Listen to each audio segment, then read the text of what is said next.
something cooking here with a new staff.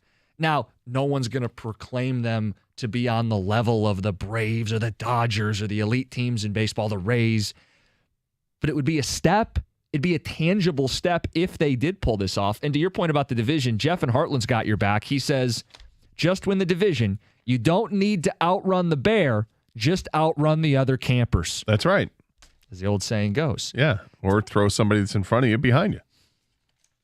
That'll do the job, too. That gets it done. Anthony in a mail truck. I'm all in on the Tigers, guys. A few of us put a $100 bet on them to win the division, so I'm with you. I'll be your ride partner on this roller coaster. That's a fun bet. See, if you're just betting to win the division, that's fun. I think a $100 bet pays $250 right now, something like that. It's not bad.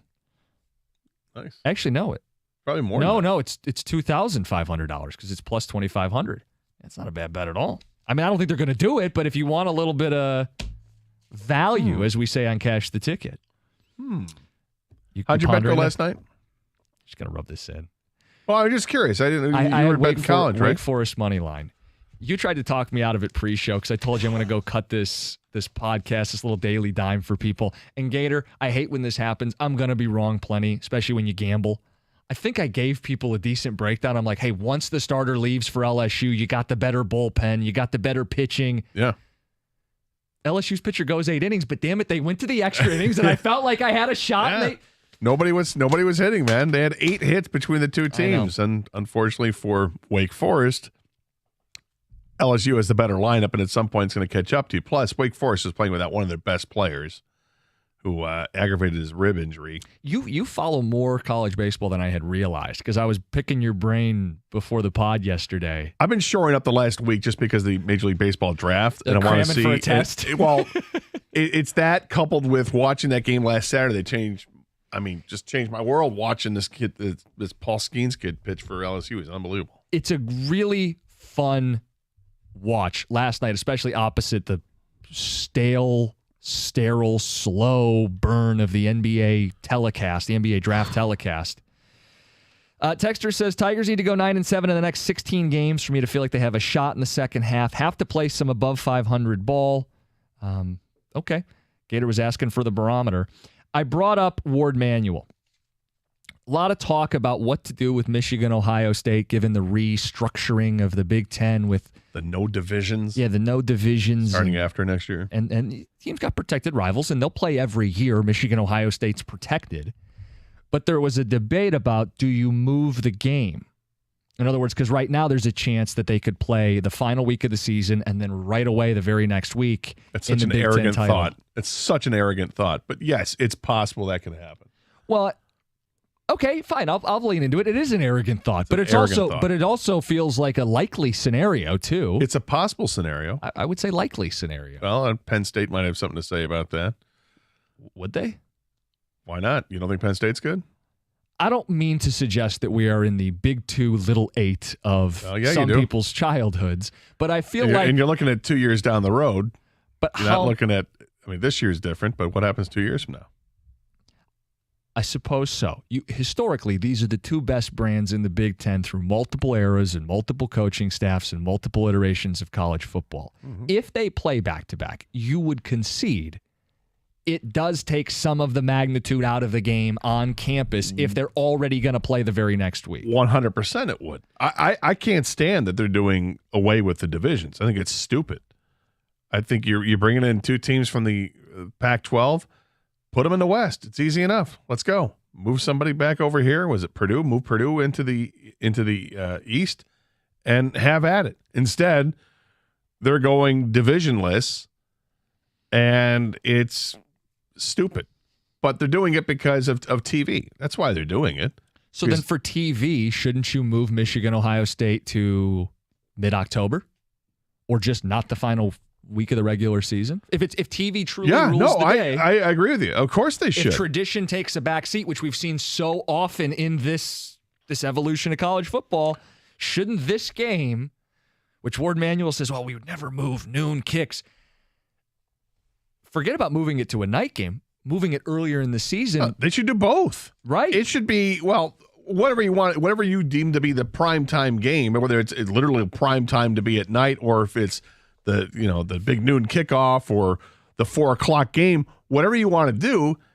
I'm not going to argue. That game deserves to have the top billing. As much as I despise Michigan football and despise their program and their fans and everything else. And the list goes on and on and on. Well, the school itself is a fantastic school. And my niece graduated from Michigan. I'm very proud of her. It's a great school. I have lots of friends that went there.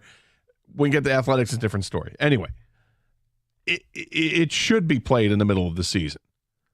It should be. If you're going to have all this focus about the championship game, which, makes more sense now. Why wouldn't you put it in the middle of the season?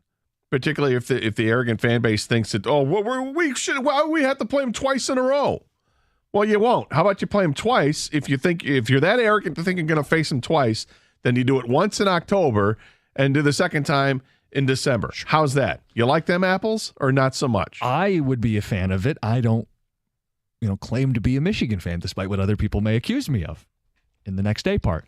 But this is the quote. Warde Manuel has had recent conversations with Gene Smith, that's Ohio State's athletic director, about the topic of the game and TV deals and where the rivalry's at right now. Both sides agreeing that the game will continue with a noon Eastern kickoff time. This comes with the conference kicking off a 7-year, $7 billion multimedia rights agreement with Fox, CBS, and NBC, which includes expanded nighttime games.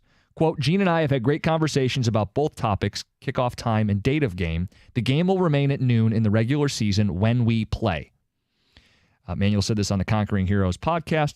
We have a great fan enjoyment in that game being at noon, great television response in terms of the people who watch it. There is no need to move it to any other time. It's become part of the series.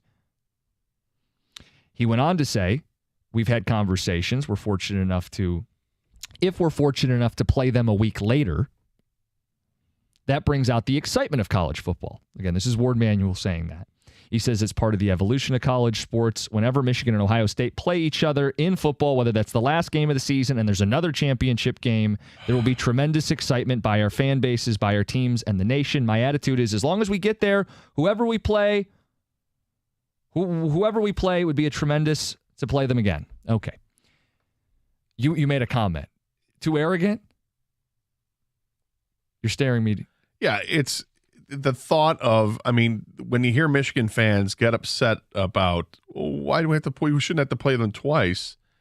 It's arrogant as hell thinking that you're going to be in that position. You might be in that position. You've got a really good football program. To say it out loud is kind of foolish. And if you're going to complain about that, then you should be accepting of moving the game back into October or late September or whenever you want to do it. But if you're worried about that, then don't play it at the end of the season. You want to protect your noon start because you're afraid of the Savage fans if they're able to, party a little bit longer and get that 3:30 kick or the 4:00 kick, or God forbid it's a night game against Ohio State and you see how rabid and ugly it can get. Okay, fair enough.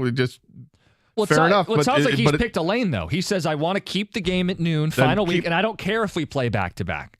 Is how I interpret. We don't care. Of course, that's what he's going to say. I'm saying what's best for the conference then, because the conference is going to appease whatever they want to do. If Michigan, Ohio State, or they'll rule the roost, whatever they decide to do on the side, then they'll talk to the Big Ten commissioner and say, look, we discussed it amongst ourselves here.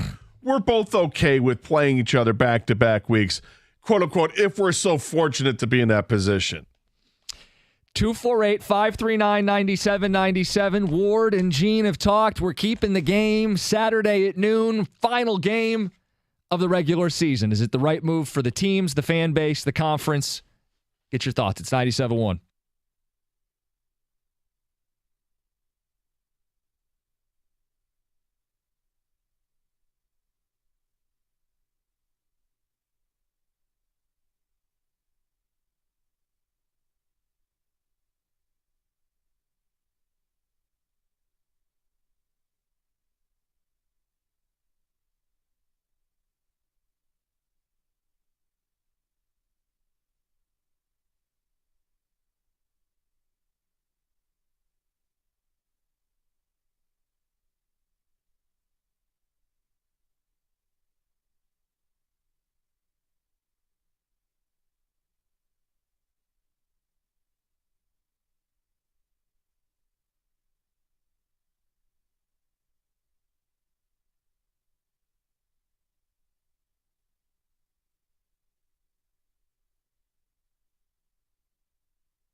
Gator, how dare you?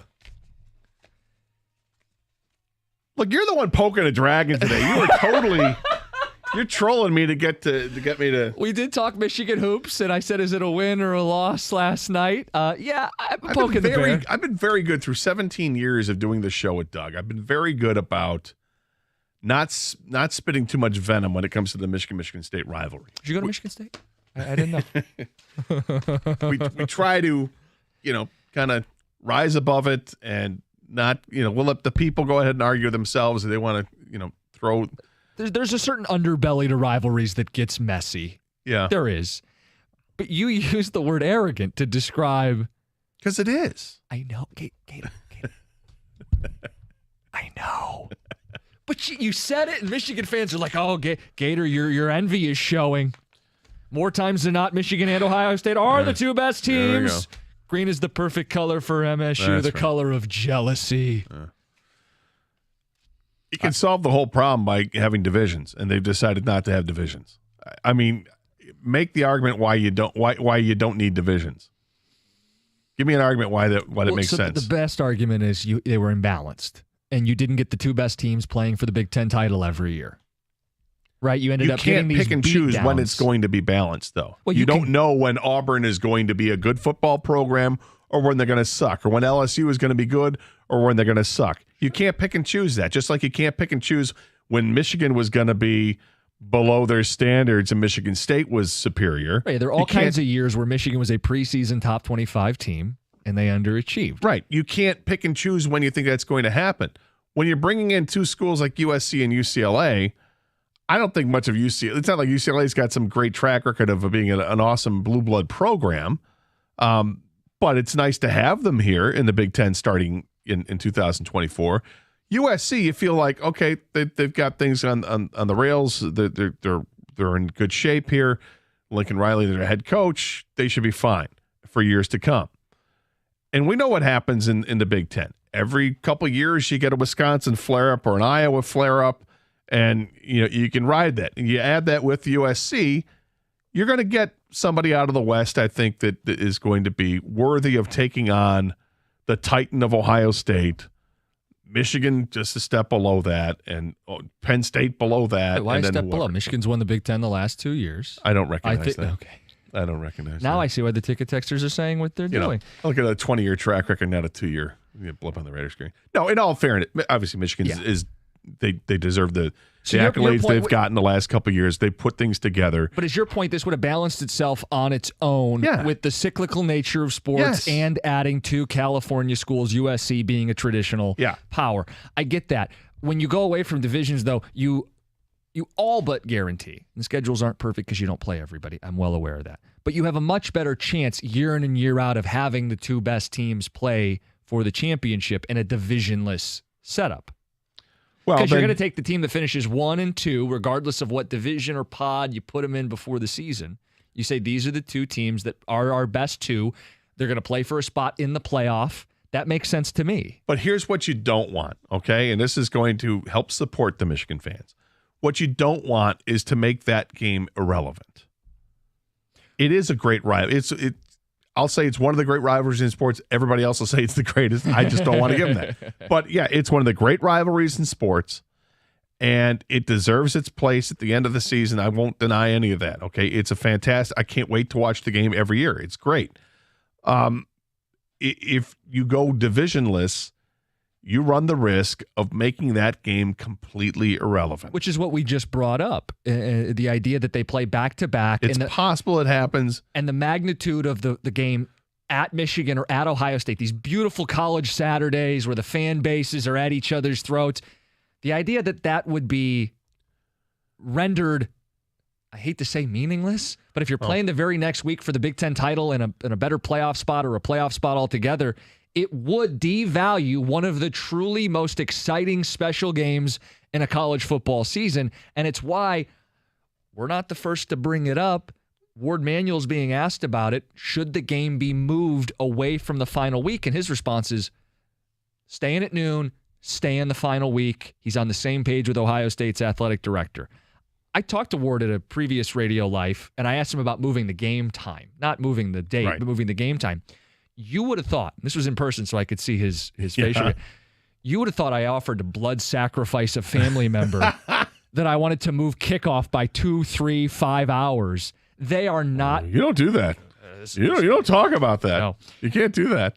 Ticket Texter says, leave the game alone. Who cares what Sparties and all the other bottom feeders have to say? I'm fine with playing Ohio State back-to-back weeks. Is that signed Ward? No, it's signed Mike. Another Ticket Texter says, I could care less as a Michigan fan if it remains the last game. You couldn't care less, but okay. I would prefer not to have the possibility of back-to-back games. Okay, well, that's why you move it. So you take that off the table Have entirely. your noon start. And look, the NCAA wants the best matchups every week, right? Mm-hmm.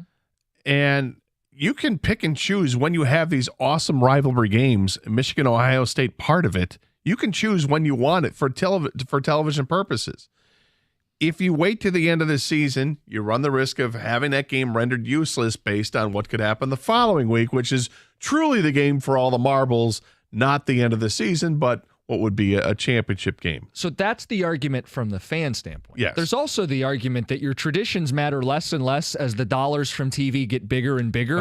And if NBC wants to put it at 8 o'clock on October 21st, and the money says there's a bigger audience and more TV advertising revenue generated, we've already seen how that battle goes in other instances of tradition. Might I interest you in USC Rutgers on the Big Ten Network? That battle has been long lost, and it's this fight. I know Doug is like a crusader for this. He loves the traditional soul of college football, and I do too. There's just some battles that you're going to lose, some battles you're willing to fight for. Ward's willing to fight for this one. Ward doesn't want to move the kickoff or the date. I wonder if Michigan fans are with him. 248-539-9797. This Ticket Texter says, I have not heard Gator this butthurt in a long time. Gator, get it together. Just because Sparty won't be playing in a big game for another few years doesn't mean you have to turn Michigan into being arrogant. It's all our fault because we're good now. I didn't turn them into being arrogant. Been that way forever. Yeah, can I just say this? Michigan deserves to be arrogant right now as the back-to-back Big Ten champs. They are the top champs. dog in the Big Ten. And I think they are going to win the Big Ten again this year. I think they're going to the playoff again this year. I think they have a better chance than they have at any point under Jim Harbaugh. But the arrogance happened when Rich Rod was the coach, a long time when ago. Brady Hoke was the coach. The arrogance has been there forever. It started with Bo. Well, it's based on, at its core, the fact that it's a great university. It is a great university. And the football team had tons of success against high school teams 100-plus years ago. But they've never stopped being arrogant, whether they win all their games or they lose most of their games. That has been true. I don't want to turn this into, Sparty radio. This isn't it. I can take my little pot shots at them, and I don't typically do that. That's fine. But understand this. I recognize Michigan is top dog in the Big Ten right now. They deserve to be there. I'm with you. I think that they're going to win it again. I don't know who Ohio State's going to throw out their quarterback. It's going to be anywhere near as good as what they've had. So we'll see. But the way things stack up, their team's awfully stacked now. Oh yeah. So they should be a pretty good football team. You bring back. Go ahead. As a fan, and I'm becoming less of a college fan as this NIL crap is getting out of control and the transfer portal is out of control, and I don't like the direction of where it's heading. Everything going towards money. And I really think we're going to move away from student athletes and they're just going to be athletes that have no connection with the school other than, hey, we need you to represent our school without actually attending classes. I think that's where it's going, and I hate that because it means less. I don't like where it's heading. I want to be more the traditionalist. I do think the Michigan-Ohio State means a ton, and I wish that it meant a ton. But if you're going to go divisionless, there's a possibility it doesn't mean anything. And now you've got this 12-team playoff, which I think is ridiculous to have 12 teams involved. It can render it even more useless. It does water down some of the regular season. I shouldn't say useless. Meaningless. It's not useless. It's a great game. Part of what I love about college football, and it may turn into loved past tense, the regular season has been a tightrope where maybe you can step off one time and it's okay, but sometimes one loss was disqualifying. Now we're going to live in a world where you can lose 1, 2, maybe 3. I don't know. We lose some of that. The other thing I love about college football, rivalries. Some of those have been torn apart with realignment. Some have been preserved. That's why I didn't have an issue with USC and UCLA joining together, preserving that rivalry. They have rivalries with Big Ten schools because of the Rose Bowl, preserving rivalries. The one thing that you mentioned, though, that's going to be lost in all this is this whole mercenary for hire deal. I liked the idea with college football that your freshmen became sophomores, became juniors, became seniors. There was a build-up, a journey. Your players went through it together. The fans had an idea. Not anymore. Now it's like, wait, I got a whole new... Even Michigan, they got like 3 new offensive linemen from the portal. I mean, that's a good team. We've seen Colorado... The whole team's free agency, basically. Hey, my kid's the quarterback, and we're bringing in anybody. Coach comes in and says, pack your bags. I got to let you know, none of y'all are worth playing on my team. Okay, I guess he's going to – it'll be interesting to see what happens with Colorado football this season to see if it works or not. I know some people are really bent out of shape about it. But, hey, look, Deion's coming in. He wants to start fresh. This is what you have the clean slate. And maybe some of that is made to test the players that were at Colorado instead of them just walking away saying, well, you told us to leave.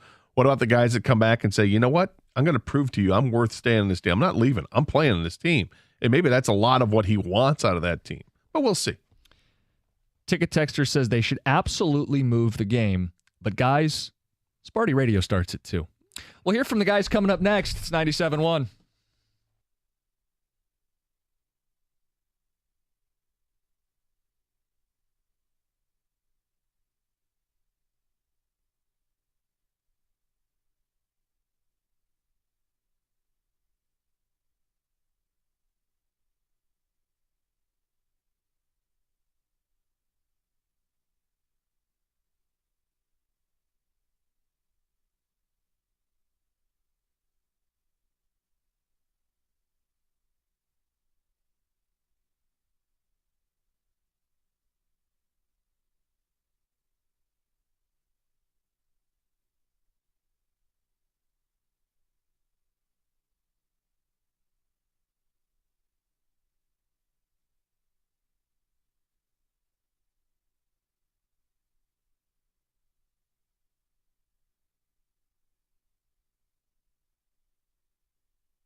All right, we're getting a bunch of response on Ward Manuel's comments. The game will not be moved, dates or times, even with the divisions going away, even with the possibility that Michigan and Ohio State would play back-to-back, both in the regular season and a potential Big Ten title game. Ticket Texter says, hey guys, I'm an old man and a longtime donor to the Michigan Athletic Department.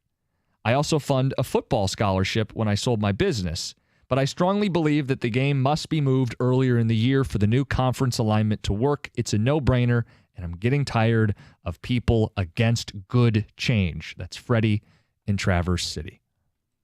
Good change. Some people reject all change, and there's a lot of change right now in college football. There's certain things you're willing to fight for, traditions, and others that you acknowledge, like, hey, it would be nice if you could guarantee that the first meeting would hold its meaning, and that if they play a second time, it wouldn't be back-to-back. And it wouldn't be the only college football rivalry that's played in the middle of the season. Texas-Oklahoma is a massive rivalry. Yeah. They play in the middle of the year. Yeah. Another big one would be Florida-Georgia. Middle of the season. It's not the final week. It's arguably their biggest rivalry.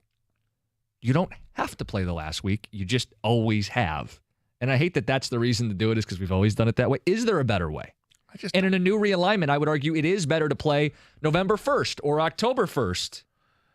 And it's not going to change until maybe the only time it changes is if they add more teams to the Big Ten, which is a strong possibility in a couple of years. Mm-hmm.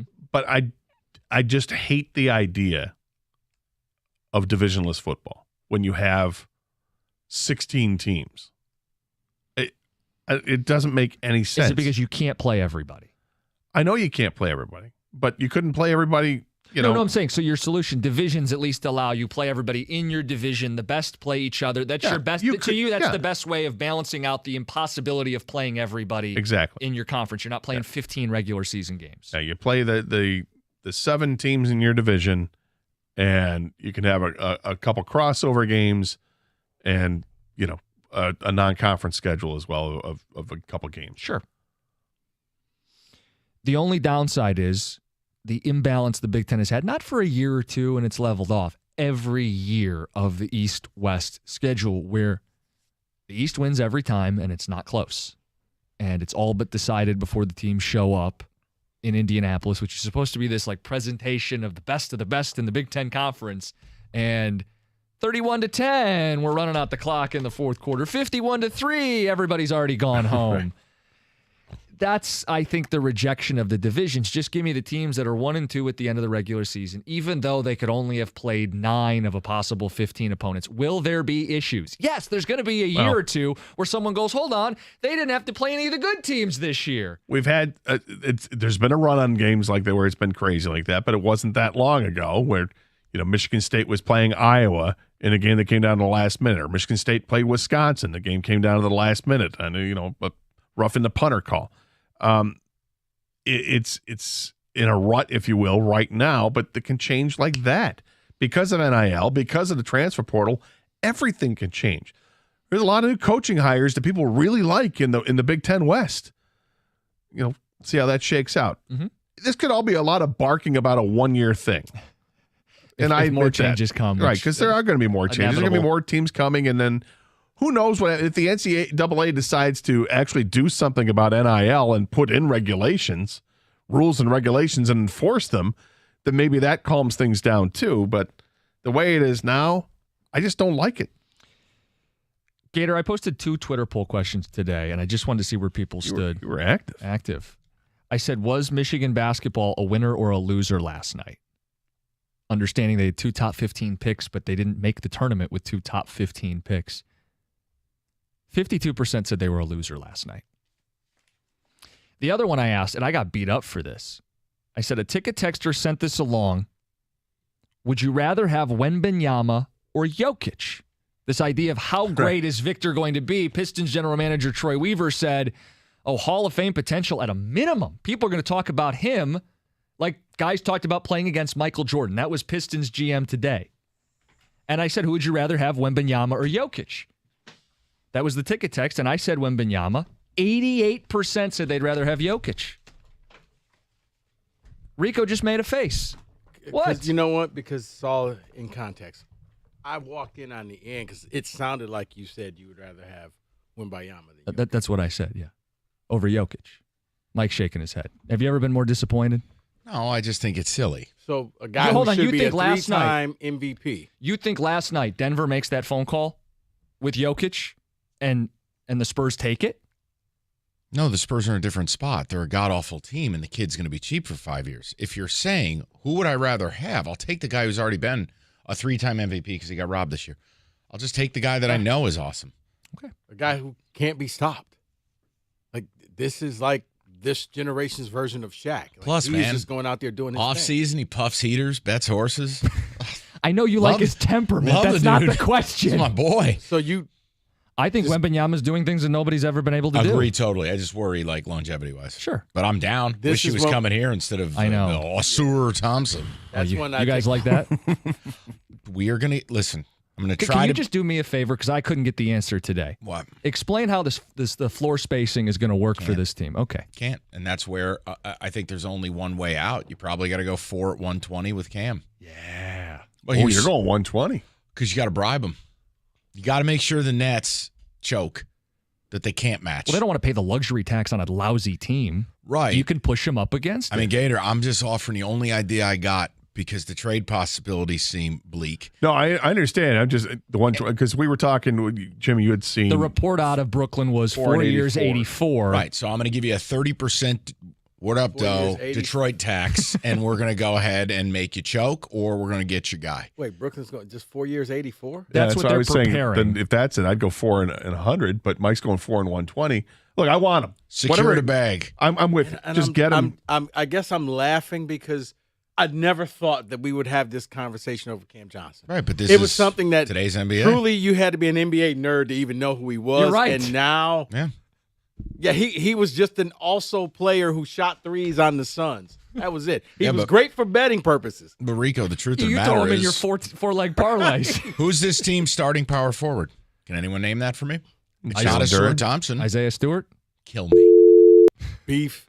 You know where Isaiah Stewart should start? Marvin Bagley. Yeah. You know where those two should be starting? Mongolia or Romania. Well, you tell Troy he Bolivia. loves the double bigs. He can do- Hopefully Monty can shake My things up. point and is develop Cam him. Johnson would walk in as a legitimate 35-minute-a-night guy here.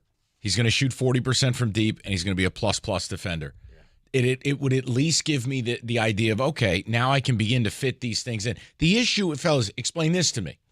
Why are we the only team in the league collecting centers? None of which can shoot. I've been asking Centers that and for guards. for There a is no year. middle class here. Yeah, Like, help Good way me. of putting it. I've been asking that question for a year about the bigs. Like, we're adding another one. Why we keep doing this? Yeah.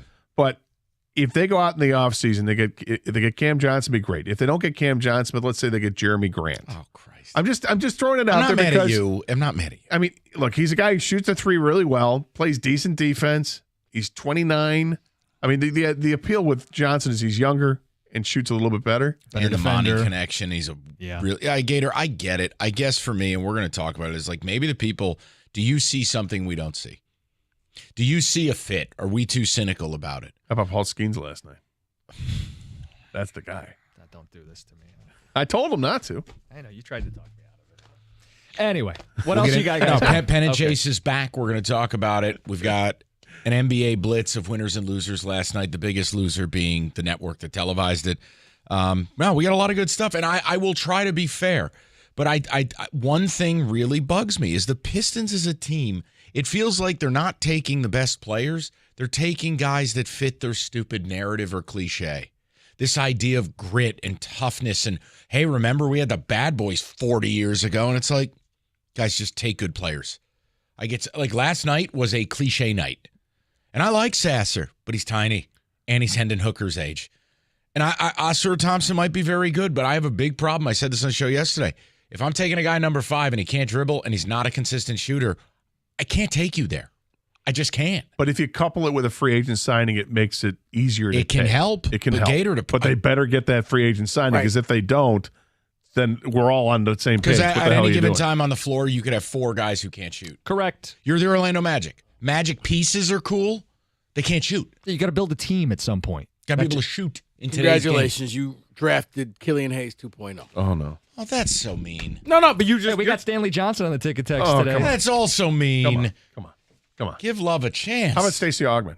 Did we draft Stacey Plastic Augman? Man? Did we Sure. draft Stacey Augman? Sure. Does that look better as Augman? I just please don't compare him to like Yinka Dare or something really offensive. All right, we good? That and more coming That's up it. next. You could. 97.1.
All right, let's get into it on a Friday. We are ready to roll. Hope you guys had a decent week and we can finish it out for you. I think the way to start, I thought a lot about how I want to begin today. And it's not going to be blowtorch theater. I don't want to do that. I thought of David a lot last night because David believes in like visions and dreams and, seeing the future, all that religious stuff. And I said, maybe because I'm a heathen, I don't see what Troy Weaver sees. Maybe I don't get the plan. Maybe I'm just a dumbass on the radio and I can't put it all together because I'm just a commoner. Like him drafting Ausar Thompson, a player who largely cannot shoot, cannot dribble at 5, and whose hallmark is tries hard, great defender. Yikes. But maybe I'm just dumb. So I go, okay, fine. They were the worst defensive team in the league. They want to address being a bad defensive team. And they believe Ausar Thompson's going to be able to go out and guard 3, maybe 4 positions. All right. Then they move up later in the round. And they get Sasser off my Houston team that Rico hates.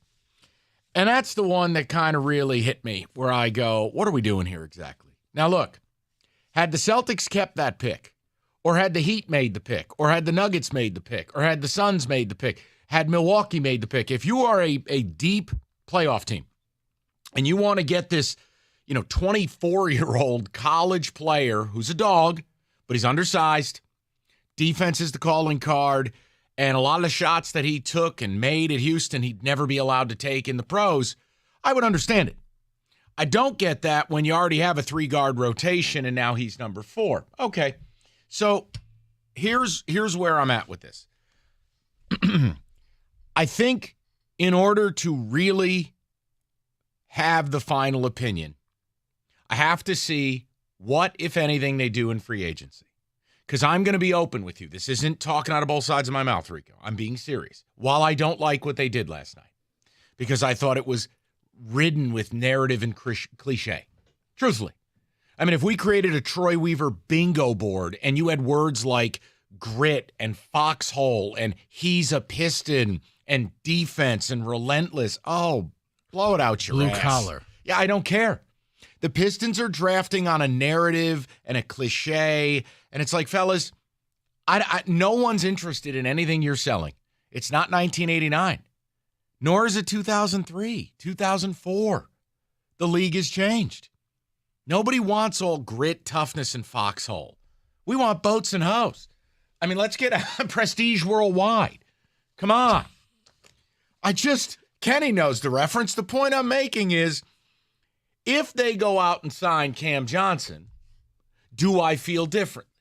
Of course I do. I'd be lying to my audience if I said no. But that's a big if. That might be $120 million if. That requires the Nets not to match. Right. As we sit here right now, I need to know if you see the plan, if you understand the plan. Because here's where I'm at. None of the pieces fit together. None of it. No. You don't have shooting, and you drafted a guy who doesn't shoot. Please do not pick up the phone and talk to me about a day he went 3 for 4 in one of the 3 playoff games he played in a 400-seat arena. Just save yourself the time. I'm not interested. He's a 30% shooter from 3. Full stop.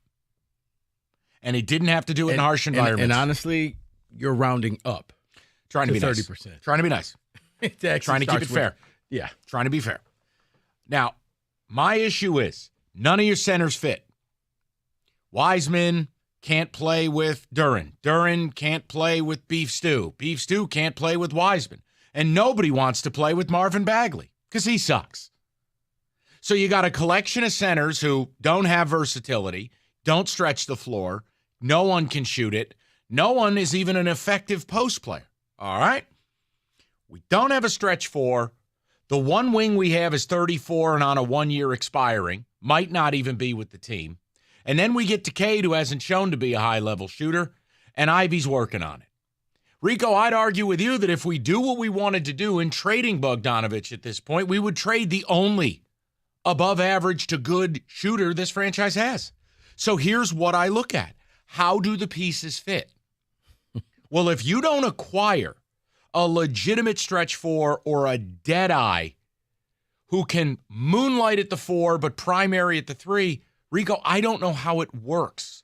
I've been trying to figure that out myself. I took my own advice. I wasn't going to complain till the draft was over because I said maybe he's gathering up chips and he's going to put this in a trade and we'll hear Zion got moved. Something happened. And at the end of the night, the lights went out. The janitors start sweeping up. Right. And I said, wait, it's done. This is it. This is what we're coming back to Detroit with. There's no middle class. Either you're a guard or you're a big that really can't do much. But there's no forwards on this team. Well, one. So let me ask the people. Because, look, it has very little to do with the players they selected. I don't know these guys personally. I don't care to. Ausar Thompson is going to have to work his way into becoming a legitimate offensive player. He's just not. His brother, Amen, is the ball handler and the shooter and the more polished player offensively. Is that fair? Hey, look, man, I'm trying to make a point. I'm not even sure you got the best twin. So you took this guy and you took him for defense and effort. All right, I can roll with it. Well, who's around him? There's your issue. Then Sasser, I'm sorry. Like, Sasser's a luxury piece. Right, why don't you just pop in the Bad Boys DVD? I mean, honestly, like, that's what I'm tired of. Because every 20 years it works, and I guess they figure it's time for it to work Right, again. but why are we the only franchise who does that? You never hear the Celtics or the Lakers or the Bulls or the We're drafting Rockets. He's a Rocket man. I mean, what? We're drafting the best players. We're the only team in the league that does this narrative thing. Grit, foxhole, relentless, effort, bad boys. I mean, by the way, can I get a refund for the 48 seconds I spent reading the column in the Free Press? Ausar Thompson could play for either the Bad Boys or the Going to Work Pistons. Refund, please. But you have to realize, No, Mike, realize nothing. It's not just a Piston thing. It's a city thing. And you know what? I don't have to accept it. It's a city. I mean, the Lions peddled it, won some games, and everybody's bought into it. Right, but Grits. they don't do this whole, we're building based on our heritage. Oh, and you go, well, the Lions don't have any. Well, at least they recognize it because you know what the Pistons don't have? They don't have a lot of heritage. They have 2 time periods, and they should have won more titles each time. I think we both agree on that. They were robbed. Phantom Yeah. foul on Kareem. Yeah. Also, Big Shot Bob. Right. Reality is the spaces between, they're one of the 5 worst franchises in the league. Okay? So stop drawing upon those 2 moments in time. It's almost like Troy Weaver was brought in and handed a script. This is what you're going to say. This is what we're doing. And it's like, why? The league has moved on. I'll be honest with you. I'm going to. No, lie to me. Lie to me. Troy did a great job. Okay, good. I'm glad we're off to a good start. You said lie to No, you. I want to hear from the people because, look, I'm clearly going to root for both of these guys. And do I like Sasser as a player? Of course I do because I love Houston hoops. But that's a guy I want on a playoff team when I need 14 minutes a night as a luxury. Right here and right now, he's never playing above your top 2 guards. And that means what? Killian's done. So you replaced Killian Hayes. That's what you did with That's pick 25. What happened to home runs, brother? What happened? My man. Man, this What happened to home runs? this was striking out in batting practice.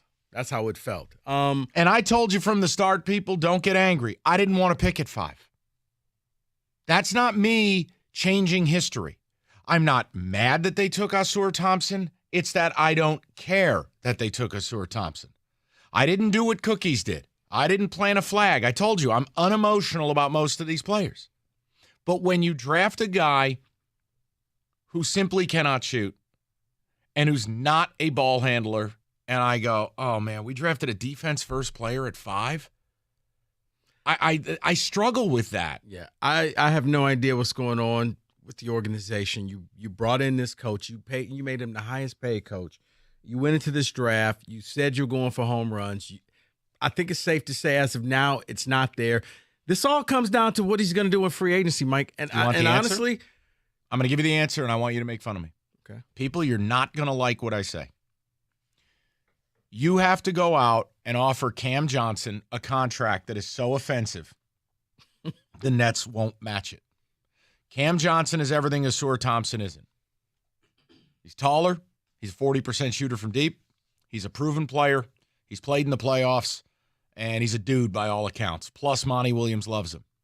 The thought process is the Nets are offering 4 at 84. You're not doing 4 at 90. You're not doing 4 at 100. I think you got to go 4 at 120. You really got to overpay? It's the Detroit tax. Hey, ready? No. Yeah. Breaking news. Do you want to look back at what you just had to pay Monty Williams? You need to make this something the Nets can't match. Push him over the apron. I'm saying if you get Cam Johnson, I can begin to make more sense of this, but that still requires the Nets not matching. Yeah, I'm still not understanding anything, and it's going to come down to free agency. Now, Troy said he's waiting to see what teams do because of the luxury tax going to happen. Mike, if he doesn't make some type of a move and this team is back in the lottery again next year, he can't make the picks. There has to be somebody else. There has to be somebody new because now we're going down the Al Avila road where you're going to keep adding players and adding your players. So by the time the new guy gets here, the entire organization's trash and you got to start all over again. Well, that's the other problem I have. And I want to throw the number out, 248-539-9797. Guys, it's year 4 of a rebuild. This isn't year 1 or year 2. It's year 4. And now you drafted a guy that means the end of Killian Hayes. Bay already got shipped out for a dead body. And Beef Stew is a nothing. So your first draft is a nothing. You had the number 1 pick in year 2. Easy pick, it's Cade. You had Ivy fall in your lap. Easy pick. And now we're here. Well, what else has he put around this team? I'm with Rico. And I've said it. This is all about trades and free agency for me this summer. I never wanted to use this pick. He's done nothing. Because in the end, if I look at Houston's core versus yours, or I look at the cores of other rebuilding teams, I'm invariably taking those.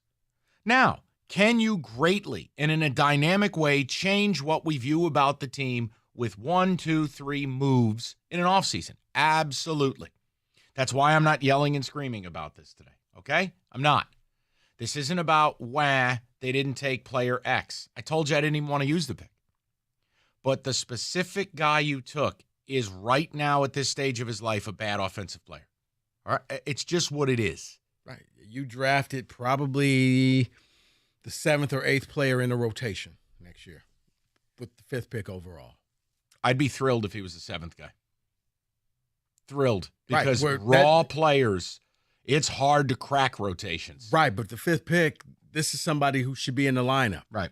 Starting lineup. But the way out, if you want this to begin making sense from a floor spacing standpoint, you got to show me Cam Johnson.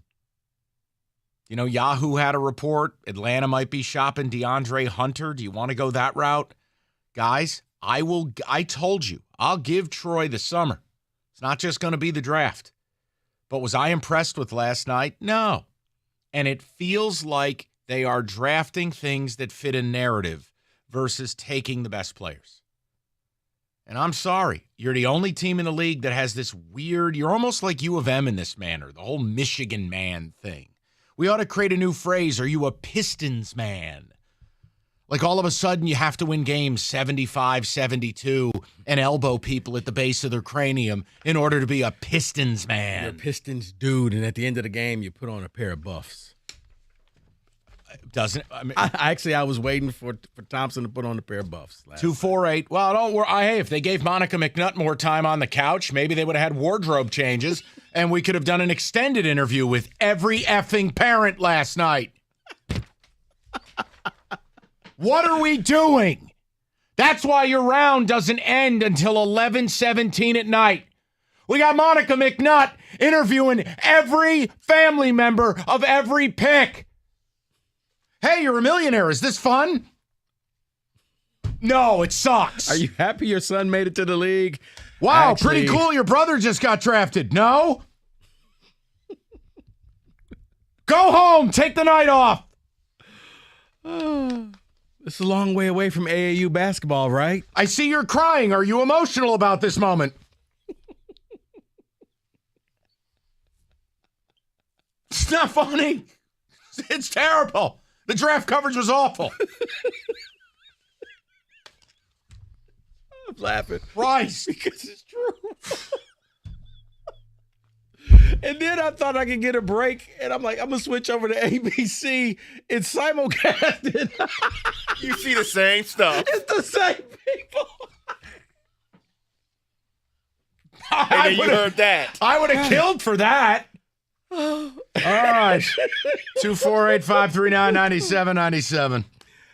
Everything changes so fast these days. That's a great thing. Back in my day, we were lucky if we could load one video on our desktop computer. Now, there's Xfinity 10G network. That means the fastest network with the fastest speeds rolling out all the time and internet that can power a whole house full of devices at once with ultra low lag. So while one person is streaming a movie in their room and another is playing video games in the basement while another's doing the latest TikTok dance in the kitchen, everybody can be on the internet at the same time. It's the next generation 10G network only from Xfinity. The future starts now. And now through July 30th, new customers can get a 200 megabit internet on the next generation Xfinity 10G network for just $35 a month for 2 years. Plus, there is no annual contract required, and you get Wi-Fi equipment included. Go to Xfinity.com/10G. Call 1-800-XFINITY or just stop into a local store today. Requires paperless billing and auto pay with stored bank account. Restrictions apply. Taxes and fees extra after promo. Regular rates apply to internet services and devices. Actual speeds vary.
Thank you, Stephen A. If you're headed to Vegas, go to the D Las Vegas, just like the commercial you just heard said.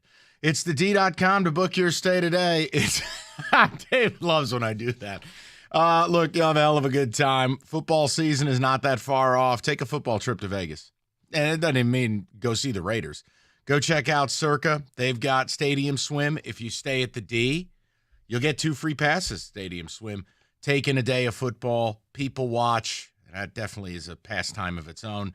Bet the games, enjoy yourself. Check it all out. TheD.com to book your stay today. It's TheD.com, the D Las Vegas. Your home for sports in Vegas.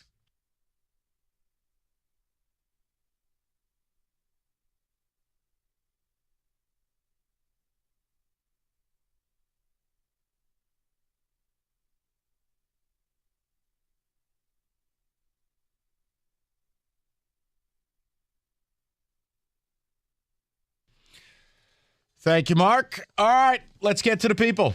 And it is open-ended here. And I mean that. If you were tuning in at 2 thinking I was going to scream and yell, it's not happening. But I can, it's not a surprise because I'm not a Troy Weaver believer the way many people are. And I really didn't like the words that came along with it. And I'm not going to bore you by playing his press conference. But it's all cliche stuff. It's all of this weird Detroit versus everybody, foxhole, grit, relentless. Okay, will you please spare me? Take the best players. But the other problem is, from a basketball sense, it doesn't fit together. And you know what else it suggests? And then I'll go to the people, Rico. They're in no rush. Year 4 of the rebuild, make it year 5. Hell, make it 6. Because that's problematic. Unless they can deliver a big-time free agent or big-time trade that will help smooth this out. They don't have shooters. I don't know how any of this fits together. And see, that's problematic because you almost have to be in a rush because as you said, we're in year 4. Like, last couple of years, he attacked the draft with a bunch of trades, and you thought, okay, maybe this works. But last night, it was like, okay, Pistons make a trade. Sasser? I thought Sasser was a little bit of a luxury. Don't panic. This is going to be a part of an even bigger trade. There's going to be another one. Rico had a matrix. I did. He had the strings up on the whiteboard. Right. Like, no. Because now with this person and this person, you can now parlay that into this. And all of a sudden, Rico landed us LeBron James. Thank you very much. And what? Nothing? Let's go to Bernard, 97.1. What's up, Bernard? What's going on, guys? Love the show. Thanks for taking my call. Yes, sir. I just wanted to talk. I think the Pistons' problems is their ownership. I want to know if you guys feel the same way. Like, I'm not so sure. I like Frank Gore, and the same with all Detroit teams right now. It seems like the ownership, at least the Fords are getting their act together a little bit, man. But like ever since Chris Ilitch took the team, bad team, and then you got Frank Gore. I just never really liked the guy. Well, it's Tom Gore's, but slight edit. But look, Tom Gore. No, Bernard, you're fine. Listen, what's the record of the team since this guy purchased it? Right? It's an embarrassment. Right. I'm not going to argue with it. I think he's terrible. However, did he spend the money to get the best coach on the market? He did. Now, they got to show me a level of urgency to do something this summer to give all of us a better product. Because, Bernard, what they drafted last night, it just speaks of like a 35-win team. And that's just not where my head is at. I would have rather got Imani Bates from Eastern. No. Now we're done. All right. Have a good day. No. Don't. No. He went 49th for a reason. Several reasons, in fact. No. And I'll simply say this. I think this probably would have been the worst team for him to come and play. Correct. Also correct. Too much time, too much free time, too much money, hanging around all of his boys. Bad combination. I want to see the man succeed. I don't think it would have happened here with the Pistons. And I'm going to leave it at that. Go to Cody, 97.1. Cody, what's going on, buddy? Hey, nice show, guys. And I just can't believe that Troy Weaver made this decision. I mean, I wanted to call in yesterday when you guys were talking and just kind of spout my disgust for Troy Weaver as a GM, and I didn't because I thought you guys made some good points. And after last night, what he did at 5, he's got no substance to anything that he said after the fact. He's just, like you said, I'm not interested in being Pistons man. I want to be a Pistons fan that can stomach watching 2 quarters of basketball before I turn the game off. I mean, that's where I stand with it. I like the coach. I do. I don't like the amount that we paid for him, but I don't like that we look like trash after the draft, and now we still have Troy Weaver as our GM, and now hopefully we get a new GM. But now we got a coach picked by Troy Weaver. Look, the issue for me is going to be, Cody, it's all about your expectations. I mean, Ausar Thompson. 35 games ain't cutting it. No, I know. I'm saying about the players he took. The reality is you, me, and not even Troy Weaver. Because look at in the NBA, look at the bust rate, look at the hit rate. These guys don't even know who's going to be good. If Ausar Thompson can. That's why we need. I'm listening. No, I was just saying if he can somehow blossom into a perimeter threat, can work on his game, and become someone who can hurt you off the bounce, pair it with elite defense. Yeah, I could see 3 years from now it might be okay, but that's year 7 of a rebuild. Right. And that's I'm where not interested in you're now in year Al 7. Avila territory. We need something before year 7 around here. I mean, this city's just dying for a good team. We're willing to watch under 500 baseball like it's the end of the world. We're dying for something good. Come on.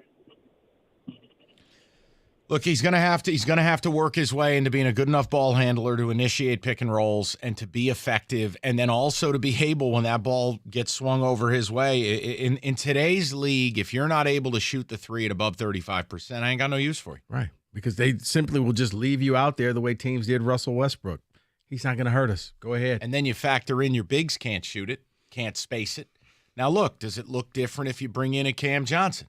If now you got a stretch 4 who can really make it punitive to lose an assignment or to sag off of him? Yeah. But, hey, by the way, I mean, I'm as big a Cade Cunningham guy as there is. Is he some great shooter? Hadn't shown that yet.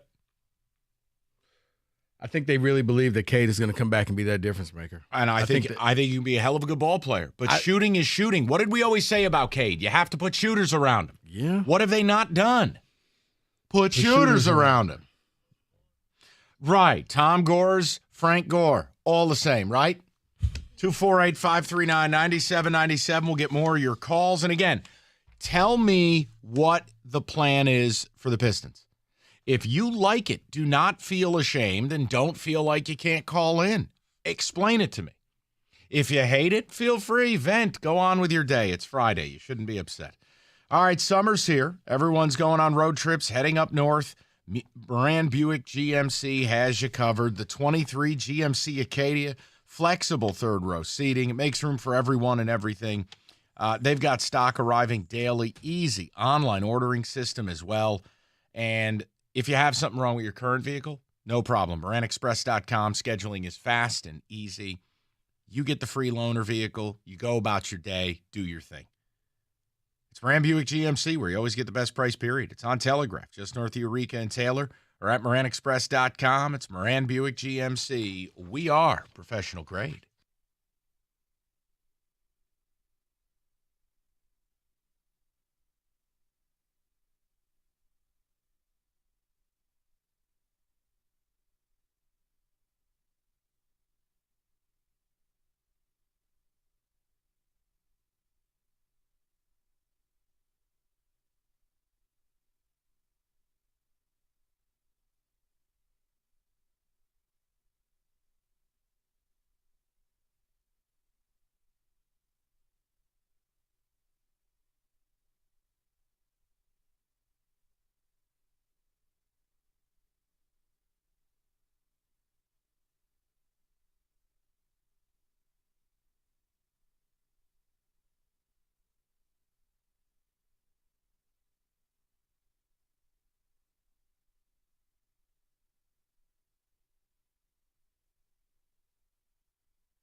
All right, David, ticket text for the first time today. We get to the callers momentarily. I'm asking Piston fans, sports fans, hey, if I'm not seeing it, just because I don't understand what Troy Weaver's doing, maybe you do. Maybe you see the bigger picture. You got the matrix out. I will be able to get a better feel for it. Like if in a few weeks you bring in a Cam Johnson, now I can go, okay, well, now I got a stretch 4, which opens the floor up, allows Duren to patrol the middle. They can play off each other. Okay. Bogdanovich now makes sense on a 1-year deal because Oscar Thompson can sit behind him. Right. The Sasser thing I'll never love based on I believe that's a player you draft if you're a competing team, not a garbage can. No, and it's just funny because Cam Johnson was basically like the Oscar Thompson for the Suns back in the day. Mm-hmm. Guy they kind of took. Defense first. Right. Let's see what happens. He developed his game, and now we're talking 4-year, $120 million. When's the last time the Pistons developed a player like that? I would say that's mean, but that's facts. Exactly. So that's how you rebuild. All right, good talk. David, ticket text coming in. Can't be mean if it's all facts, right? Correct me if I'm wrong, but Oscar's regular shooting percentage is actually quite good. It's his 3-point percentage that's bad. Well, I'm sorry, this is a league that you and threes. I'm pretty sure my definition of shooting is the 3-pointer when you're a wing in today's league. Let me know if any team in the league's interested in wings who take long contested 2s. Right. Or his thing is trying to drive to the basket, which is fine, but a lot of times he gets lost on the way. He'll over-dribble or dribble himself into a bad spot and turn the ball over. And that's not me being mean. That's Facts. right. Troy Weaver is the worst GM since Avila got fired. That is from T. I don't think that's fair to even enter Troy Weaver into that category. Al Avila the cheese stands alone. You'd have to go back to Matt Millen to find a GM that I thought was as idiotic as him. But I think Weaver is starting to enter the chat. Let me see. So it's not this summer, right? This summer is going to be the make or break, because if not, now you got to start looking. How long will it take to tear this thing down and rebuild it? If this summer is look, I can still see a pathway to where they're much improved. All right, if Cade is what we believe him to be and Ivy takes that next step, you have a really nice backcourt. Okay. Duren becomes that Time Lord, rebounding, shot blocking machine, put back machine. Okay. I get Cam Johnson. I got a stretch 4. Bogdanovich plays really, really well. Like, they're not a 17-win team. Let's say Cade plays last year, they win 25 games, right? Could I see a way that they could become, if everything broke right, and it's a huge if that you're 120 million lands, Cam Johnson, if everything broke right, could they win 38 games next year? No, here's the problem that I have with that. Possible. But that's saying that you somehow signed Cam Johnson. I'm saying that's a lot of ifs on the table. Doing the best I can here. Take the Cam Johnson out of it. The problem that I have with your statement right. is based off the previous statement that you all have made on this show today, is that they don't develop talent. No. So if part of the statement is Cade and Ivy become what we expect them to become, well, if they don't develop talent, then how can we believe that they're going to become what they become? David, part of what you're paying Monty for, I guess. Because I look at Killian Hayes, and okay, he's gotten marginally better, but for the 7th pick overall, you're supposed to be way better than right. What If that was 57th, great. That's 7th overall, and you've borderline. You're okay, not good. Here's the other thing, guys. They were the worst defensive team in the sport last year, giving up 120 a night. I understand Sasser and Oscar Thompson from a defensive standpoint. I understand it. My point is that only works if my offense becomes functional. And the issue I have is until I see the rest of the picture, that you're built a lot like the Orlando Magic. A lot of interesting pieces, none of them can shoot. And it's going to limit what you do. I know, bold take. I'm just being serious. Like last night, I had no understanding what Orlando was doing.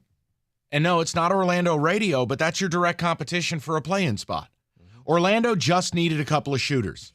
So naturally, at 6th overall, they take Bob Black Jr. out of Arkansas, whatever his damn name, Pete Black. He can't shoot.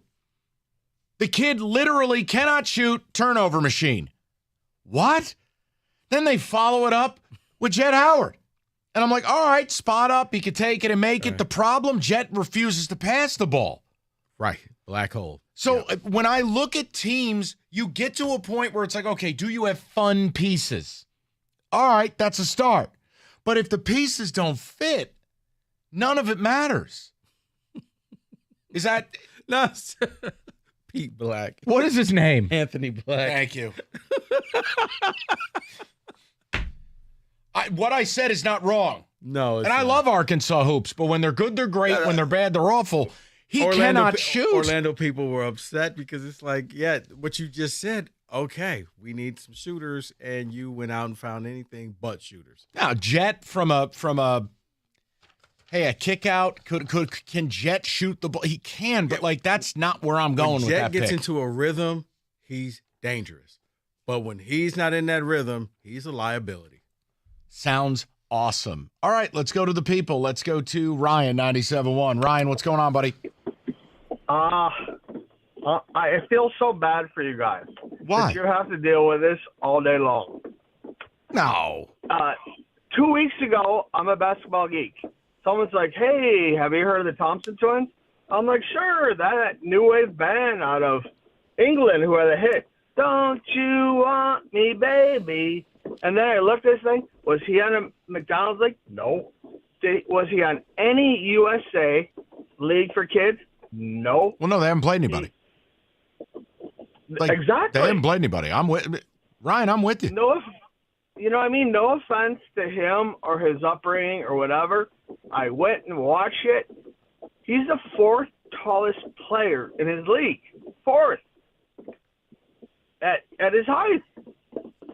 So we can't feel bad that he can't shoot or any of this. But it's a project. He's going to have a hard enough time going, what do I need to pack to go to the game? 4 pairs of socks or... I mean, Ryan, everything, outside of the couple of jokes, I don't disagree with where your head is at with it. It's just, look, we have no idea if the kid's going to be any good or not. There have been so many players that I thought would be good that haven't been, and vice versa. Yeah. That's the NBA. I mean, it's really a difficult sport to figure out because a lot of it doesn't make any sense. As I said, last night you entered into the second lottery where, okay, you may have got that guy that turns out to be the next Devin Booker, Steph Curry, that went later on, wasn't the first overall pick, but you're going to have to wait to see. I'm looking at instantly, can this guy help you turn this around that you can get into the play-in situation? At least being interesting that we're talking Pistons and possible playoffs in April. And again, guys, I'll be very clear. There's not one player I'm planting a flag to where, oh, these guys are idiots. They should have taken blank. Like, Anthony Black stinks. I mean, I watch a lot of Arkansas. It's part of Cash Ticket. We're the SEC. We love betting it. He can't shoot. I cannot draft a shooting guard who cannot shoot. It's outrageous to me. Bilal Coulibaly? What? France. He's famous for being Wemby's teammate. Could he be the steal of the draft? Sure. But you're famous for being Wembayama's teammate. Jarace Walker, not an offensive player. Taylor Hendricks, Sabine Paul. Now, Taylor Hendricks would fit, being that your instructions to Taylor are go stand in the corner and take your man out with you. Because Taylor Hendricks, a knockdown three-point shooter, is a stretch four. The problem, he might be 200 pounds soaking wet. Cason Wallace? No. Jet Howard? No. Derek Lively? No. You got to go to 13 before I found a guy that I liked, which was Grady Dick. Smart kid, elite athlete, knockdown 40% three-point shooter, and he did it at Kansas. Mm-hmm. Guys, I don't believe in these G League players. Because G League guys never had to go on the road to Kansas State where people are throwing beer cans at you at 9 o'clock at night and chanting horrible things about you and your mommy, and you still got to put that team to bed. Right, playing in front of 15,000 packed arenas where, it's loud, you can't concentrate, you can barely hear your coach in the huddle, pressure, nerves, Yeah, it's not the same. different. And I look at the level of competition as well. And again, I am admitting a bias. I'm not doing what a lot of scumbags in media do, which is they hide their bias. No, I'm telling you my bias. I don't believe in these G League guys. Your phone call's next. All right, Hungry Howie's 50th anniversary, celebrating 50 years of flavor, and it is Friday, which means you don't feel like cooking. Hungry Howie's 100% real mozzarella, not the Wisconsin cyborg cheese, or whatever the hell these Detroit places are putting on their pizza. 8 different flavors of the flavored crust that they invented, and special menu items all summer long. So what do we want to do? $6.99 mix and match. You pick the menu items, pair them up, $6.99 a pop.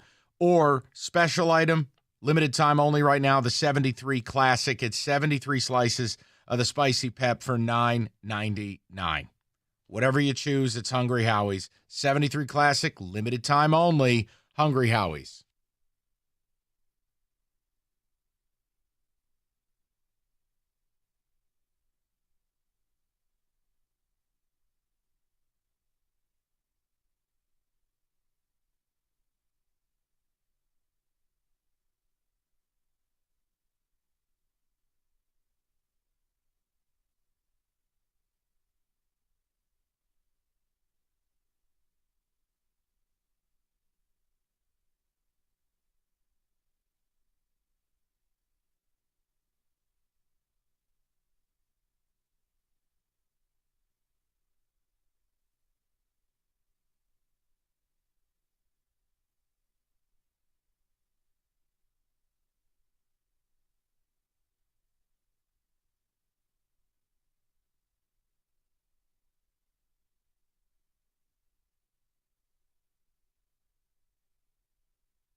All right, so if you're just joining, yes, Pistons Draft is the name of the game today, and I'm trying to take a measured approach. Obviously, you know I don't love it. You knew once they made a pick at 5, I wasn't going to like it. But I'm trying to figure out if I am alone, if I'm in the minority, or am I in the majority? That I don't understand the fit. I don't understand the plan. This is a team that is collecting guards and centers. And even though Osur Thompson is listed as a wing, about 6'6", 6'7", very light, he can't shoot it. And I go, all right, so he's an elite defender. Good. This is positive. Your problem is, and I heard Cookies and Gator talking about this, and I had a major disagreement with Scott. It does matter that he's only, some people are reporting his combine measurements were 6'5 and a half, 6'6". He's listed at 6'7". Here's my point. Today's NBA wings, if you want to be the guy that guards 4 positions and you want to be an automatic switch on everything, yeah, man, I'd like to see it closer to 6'10". Today's game features a lot of wings that are pushing 6'10", damn near 7 feet. I was going to say at least 6'7", 6'8", and I'm that's pushing it. Yeah. So my point is, you want to be this elite defender. Well, I can't make you any taller, but he's going to have to work on his body. He's going to have to maintain an elite quickness. And then offensively, he's got to become a guy that can initiate a pick and roll, or you're really no good to me, because I got to free up Cade and Jaden to get off the ball a little bit, move around. We want to move it, space it, attack, driving lanes. The issue is nothing you're doing right now is addressing the fact that this team cannot shoot the ball. Now, if you go out and get Cam Johnson, it can greatly change how I view it. Mm-hmm. So that's where Rico and I are at today, guys. Am I alone? Does everyone love the plan, see the plan? Am I in the minority where most of you disagree with me? Or are Rico and I in the majority where we're all a little confused here with kind of what are we doing in year 4 of a rebuild? Yeah. That we, in an offensive renaissance in the NBA, we have no shooters. So that's where we're at. We'll get to the people in a moment. Right now, almost like they just doubled down on that too, and like, you know what? And Sasser too. Sasser, he can shoot. The problem is a lot of the shots he took at Houston, he's never going to be allowed to take in the league. Mm-hmm. And he's small, and he's old. He belonged on a playoff team. I think Sasser could help a playoff team. When you're a team that's trying to clear a hurdle, and your GM's talking about hitting home runs, I don't think there's such a thing as a home run as a 24-year-old rookie at pick 25. No. Radja told me you drafted a guy whose name I can't pronounce from, Portugal or Nigeria or whatever, and swing for the fences. So I did think it was funny when the Warriors took AirPod Pozinski, Brandon from Santa Clara, who just jacks up threes. He was at Illinois, right? Yeah. Yeah. But never played. And then he transferred to Santa Clara. And he basically, Jordan Poole walked out the door and they got a cheaper Jordan Poole. Sure. That's what great teams do. Yeah. They find a role for guys. And look, maybe that's what Asura Thompson's going to fill or Sasser's going to fill. It's just hard to put it all together right now because none of their bigs can play together. They don't have good shooting guards. They don't. And now you've added a wing who shooting is about 5th or 6th on the list of things he does well. I don't know. We'll go to the people in a minute. Let's go on the board quickly.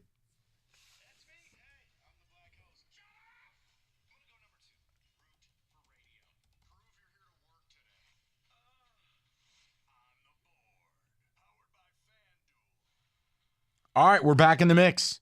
And you know what it means. The pennant chase is back. And for me, it's a very simple selection tonight. Celebrities are in the house at Comerica. Gator attending tonight's game. Kenny attending Sunday's game. The Minnesota Twins are in town. We're 4.5 out, and they are pitching for the first time in about 2 months. Kenta Maeda, who was ass before going to the IL. I mean, dirty ass. So, I'm taking the Tigers plus 120. Because when a guy says my arm's tired in April, and now my elbow hurts, and I'm already 1,000 years old, and I slow roll it up there at 88, your first start after a lengthy IL trip, come on now. Give me the Tigers plus the 120. Maeda's got to prove it. It's time to be 3.5 out by the time Kenny goes to the park. Rico. Well, I'd like to congratulate for Kobe Buffkin for going drafted after pick 12.5. So you won some money last night. Excellent.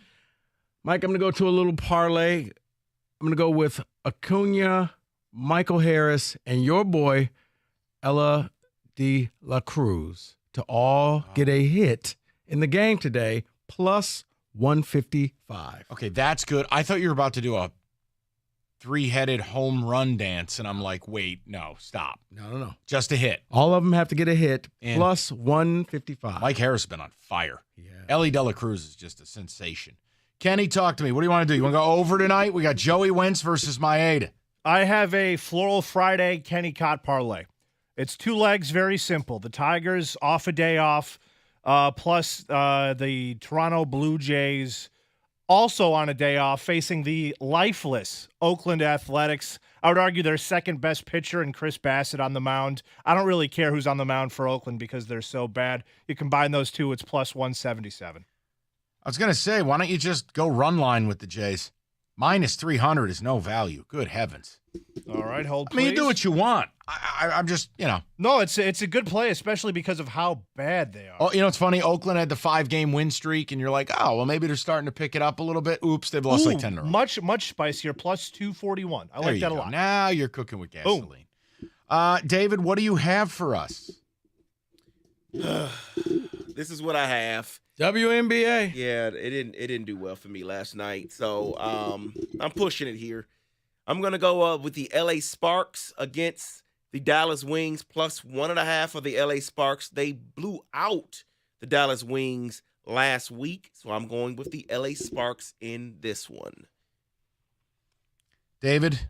Any particular reason why? Just well, no. Here's my point. When they blew out Dallas, that was a road game. Now they have them at home. You promised you were going to go at least 6-4 in your first 10 games. Well, I'm 2-3. Yeah. so- Well, this is it. You lose tonight, you're banned from betting this stuff. No. Yes. you're mathematically eliminated. Thank you. Which means you have to bet stuff that people actually watch. I'm gonna no.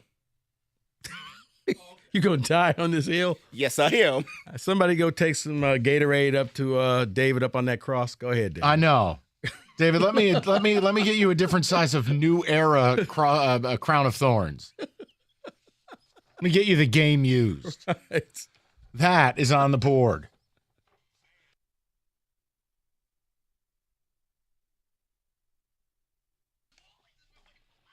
Thank you, Stephen A. Baseball season full swing. We're in a pennant chase, people. Celebrities at the park this weekend. New customers, a no sweat first bet up to $1,000. That's $1,000 back in bonus bets. If your first bet doesn't win, go to FanDuel.com/ticket. Don't miss your chance. Take advantage of that. They got the home run promotion on Tuesday nights. It's all there for you. FanDuel, official partner of Major League Baseball. Major League trademarks used with permission. 21 and up, present Michigan. First online real money wager only. $10 deposit required. Refund issued, non-withdrawable bonus bets that expire in 7 days. Restrictions apply. See full terms. FanDuel.com/sportsbook. Gambling problem 1-800-270-7117.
I can only imagine if I had said those words, how that would have played out. But thank God they did. Well done, boys. All right, hour 2, let's get into it. I've asked the question. If you are like David, who believes he can see the future, he has visions and holy aspirations, if you can tell me what the hell Troy Weaver's got planned, I'd love to hear it. Because I don't know Ausar Thompson from a hole in the wall. The only thing I know is I don't believe in the G League. And when you draft a guy 5 overall and the words 30% three-point shooter are a part of it, I'm out. Right on surface. In today's NBA, I'm out. Well, here's the other thing, Mike. Overtime elite. It's not even in the G League. It's not the G League. No, they're like a barnstorming, like the Washington Generals. It's the G League's G League. I mean, it's basically the G League of the G League that's not the G League, right, but looks like the G League. Right. They're an up-and-coming league that, yeah, I don't even know if they get G League caliber type of players that he's playing against. Just to put things in perspective. Right. Now, you want to tell me that he addressed the defense? I can't argue. I can't. This kid is allegedly a very high-level defensive player. That's great. But in this league, if you can't shoot, if you can't initiate a pick and roll, if you can't be a plus offensive player, there will be a very low ceiling on who you are.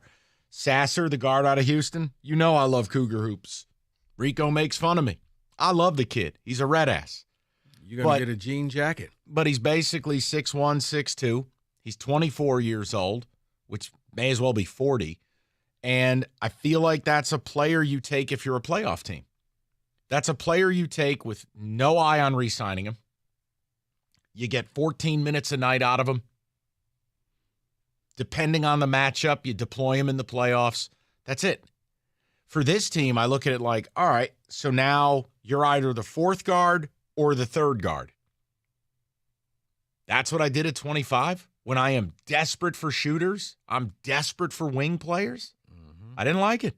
Has nothing to do with the player. I just explain what Troy Weaver's got going on here. If you guys, do you see the plan?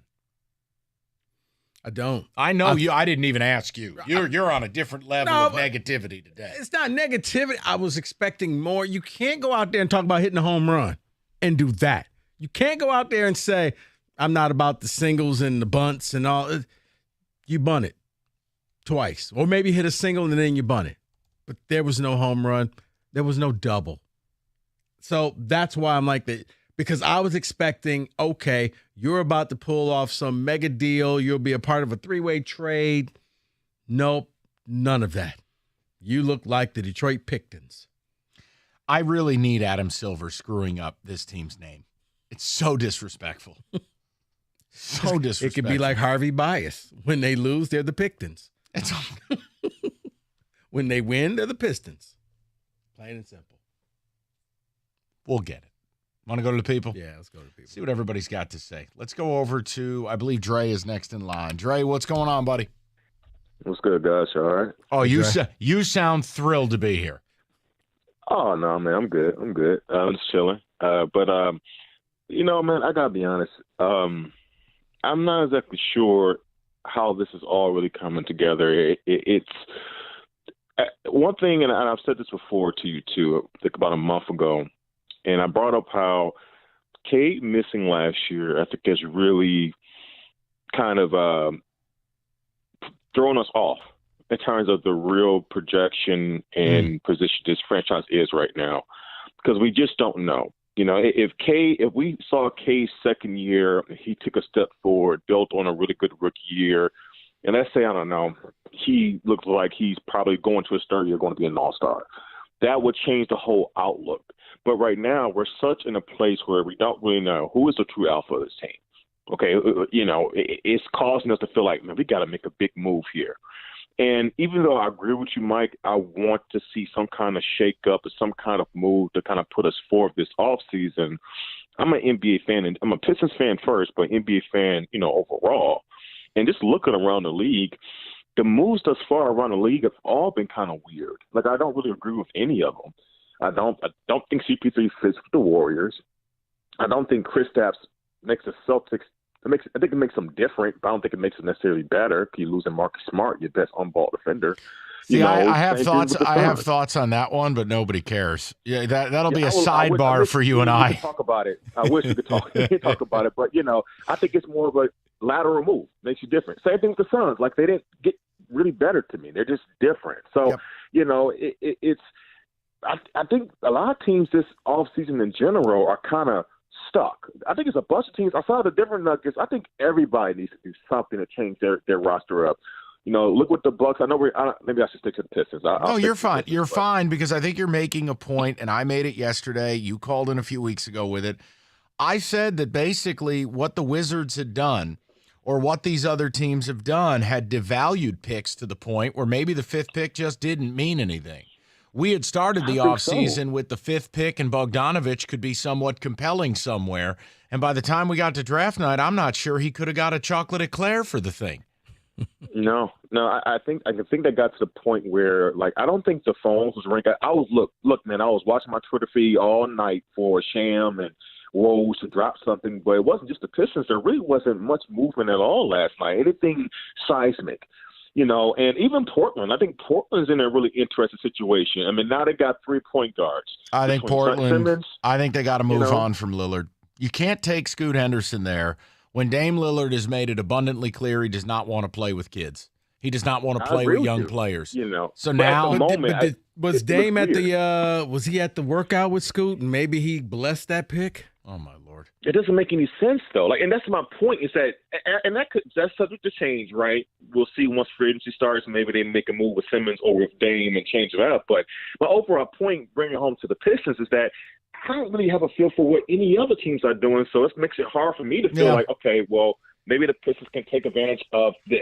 Well, you know what I'm saying? So and I'll address the Celtics thing, Dre. It's cool. I'll take 2 minutes on it. Like, they wanted to trade Brogdon. But Brogdon's got a medical issue where he's so effed up, nobody wants to touch him. So they had to recoil back. Now, here's my thing with Marcus, and I think Detroiters will appreciate this. I've said for years, Marcus Smart belongs in a Piston jersey because he embodies everything you people are obsessed with. Grit, that dog, that defensive-minded, tough. Look, I love Marcus Smart. I love what he's done for my team. They made the playoffs every year since he was drafted. He was the first pick of the Danny Ainge rebuild 9 years ago. And they've made the playoffs every year. He's the emotional leader, and he might be the only dude on that team with a real beating human heart.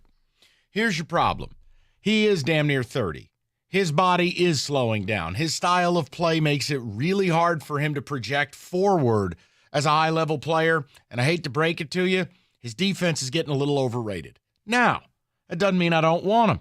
You know what the Celtics desperately needed? Kind of the same thing the Pistons do. The Celtics needed shooting in the front court. Al Horford is Rico's age. Robert Williams can't shoot. They don't have anybody else.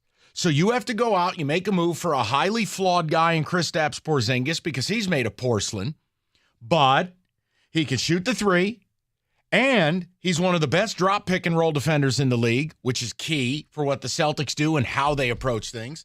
And let's fully nerd out, he's the second best post-up player in basketball besides Unibrow. Factually. Had almost 300 post-ups, and he scores damn near, 2 points per possession. It's crazy. Do I love it? Do I think it's flawless? No. But what I'm not doing is the bleeding hearts routine that's probably going on in Boston right now. Oh, Marcus! Enough. How many rings did he bring us? Enough. I love him. I love the green hair. I love the fact that he wanted to murder Jaylen Brown at multiple points. Right. But the dude's almost 30. Right, but when you lose that heart and soul of the team. Yeah, well, then I guess we're effed. Sometimes it's like the team gets unplugged and it's like, wow. And I mean it. You would love Marcus Smart in this town because you're obsessed with that stuff that I don't care about. Well, and I can appreciate what Marcus did, but for all of that, all the grit and the toughness, and he's going to... He ended up in Detroit South, Memphis. I'll tell you right now, he'll destroy John Moran or anyone who acts out a fool. Like he doesn't play that. That's not going to work. I think for Memphis, you want to talk about getting the culture of your franchise back on track. Marcus Smart's a great deal for them. Plus, John ain't playing the first 25 games of the year. Yeah, Marcus gets to run the team for 25 games. Right, and that team's going to realize in training camp, Tyus Jones gone. Yeah. That team will realize real quick there's a new sheriff in town. 248-539-9797. So there's your 2-minute thought on that deal. Do you want me to knock down other calls here? Yeah. We're okay, right? Yeah. All right. I thought you were getting up and leaving. I thought you were disgusted with my Porzingis take. Oh. I have no idea if that'll work, but they had to try I was just something. wondering, your team made some moves, and thank Yeah, you for they had to- explaining to the people. They had to try something, man. Because I get constantly, how does Mike feel about the Celtics and their moves? I'm glad you said that. I didn't like last night. I'd rather have Sasser on my team. I think he would have helped us. He would have replaced Smart. There it is. Let's go to Sean in Farmington. Sean, what's going on, bud? What's up, fellas? I'm so frustrated listening to everybody talk about the Pistons like this, and I just felt like I had to make a couple points. Sure. First point is, what was the biggest problem with our team last year other than shooting? It was mostly our defense and our chemistry. I felt like it was one-man ball all day long. It was just one-man ball. And a guy like Thompson, who is a freak athlete and a pretty elite defender, and could be almost like an elite role player to a team, is something that you need. You can't have 5 elite players all just playing on this team, and one guy is not going to change everything for the better to make us like a crazy playoff team and make a run. But a guy like Thompson could come on in with young guys, get along with them, play hard, and contribute. So, I mean, I thought that was a good pick. And you guys bring up points about Sasser being old and, he should be on another team that's waiting to make moves. Like, no, that's not the case.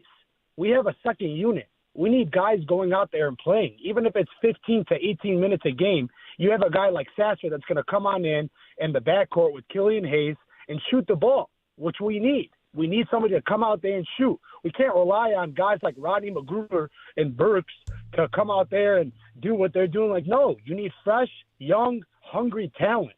And those are guys that are fresh, young, and hungry, especially Sasser and him. I love the 2 picks. I think it's been nothing but pessimistic. And everybody talking all this junk about how, Weaver can't develop players. Says who? What, our first year he drafted Killian Hayes. He had a bum hip, okay? And you can't blame the guy for having a hip problem. Sean, the guy sucks. Developing. Sean, the guy sucks. Just stop. Okay, Don't. Hold on. Everybody calm down. But Sean, you can make your point with other players. Killian blows. I was patient. Okay. Rico hated him from the start, but come on. Stop. Okay. Guy sucks. All right. So Killian, okay. Just hear me out with that. Like, that's fine. A couple years, don't know. All right. Now, second time. Who do we got? Cade. I was going to bring up the point the last caller made. That's exactly what I was going to say. Like, we're going crazy thinking about this whole Cade ordeal, but, like, Cade could shoot. Cade could score. Cade could do it all. Yeah, he's had a bad shin, but, like, he could do it all. We've seen what he's able to do. So we know what we're getting in him, and we know what we need to, kind of build around him. Like, Weaver took over a terrible team, like, beyond terrible, like, sickening. Like, he had nobody. And now he's bringing in all these young talents, and I'm sorry, Rico, yeah, to put you on blast, you're telling me that he can't develop talent. Like, come on. Yeah, but he can't. I mean, Bay never got better. Beef Stew is not better. He's a nothing. Killian Hayes is not better. And here's the deal. Mike, how fast do you expect these people to get that good? They're good players. Quick, because in the NBA, you don't get 5 years. Sean, I'll give you one player that I think actually got better since he's been a Piston. Isaiah Livers. Wow. Yeah, wow. You know what? You have guys that know how to play the game. And this is what I love that he's done. All right, can I ask you one question, though, before you go? I got to ask you this because you said something that's just blatantly not true, and I hate doing it because I got to listen to David, who doesn't like Cade. I love Cade. But you said, Cade can shoot. What do you think Cade shoots from 3? I feel like he shoots probably 32, 33%. 30, flat. He shot 31% in year 1 and 27% in his limited action last year. He is a .309 shooter for lifetime from deep. That's horrific. I love Cade. You want to show me player development? Cade better come back shooting about 36% from deep. You're going to take 6-7 of them a game? You better be shooting 36%. 248-539-9797. Here's Rico for Killian Hayes. Right. The man loved Killian Hayes. No, not Killian Hayes. You know what, guys? I'm going to simply say this. One of the best decisions I ever made was starting the Awaken 180 weight loss program. Best decision ever made, because right now, over 40-some pounds, like I think close to 45 pounds that I've lost, and I've done this in 11 weeks, and you could do the same thing. You got to just pick up the phone, give it a call, give it a try. If you've been trying to diet, try other types of diets, this may be the thing for you because it's worked for me. And I'm telling you, I'm not starving throughout the day. You get to eat real food. You get to do a lot of things. You just have to talk to your coach. They'll design something specifically for you. 844-346-1800. 844-346-1800. Or you can go online, awaken180weightloss.com. I suggest you do it today. And by the time the fall comes around, you will be in football shape.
You realize you spend a third of your life sleeping. Why don't we make it quality? A Serta mattress. The brand new iComfort Eco, supportive, designed to keep you cool, comfortable, and feeling restored. Or check out Serta's Perfect Sleeper for pressure-relieving comfort and support while maintaining a balanced sleep temperature. Serta mattresses, made right here in Michigan. They have been so since the year Rico was born 110 years ago. Go to Serta.com to find a retailer near you. That's Serta.com.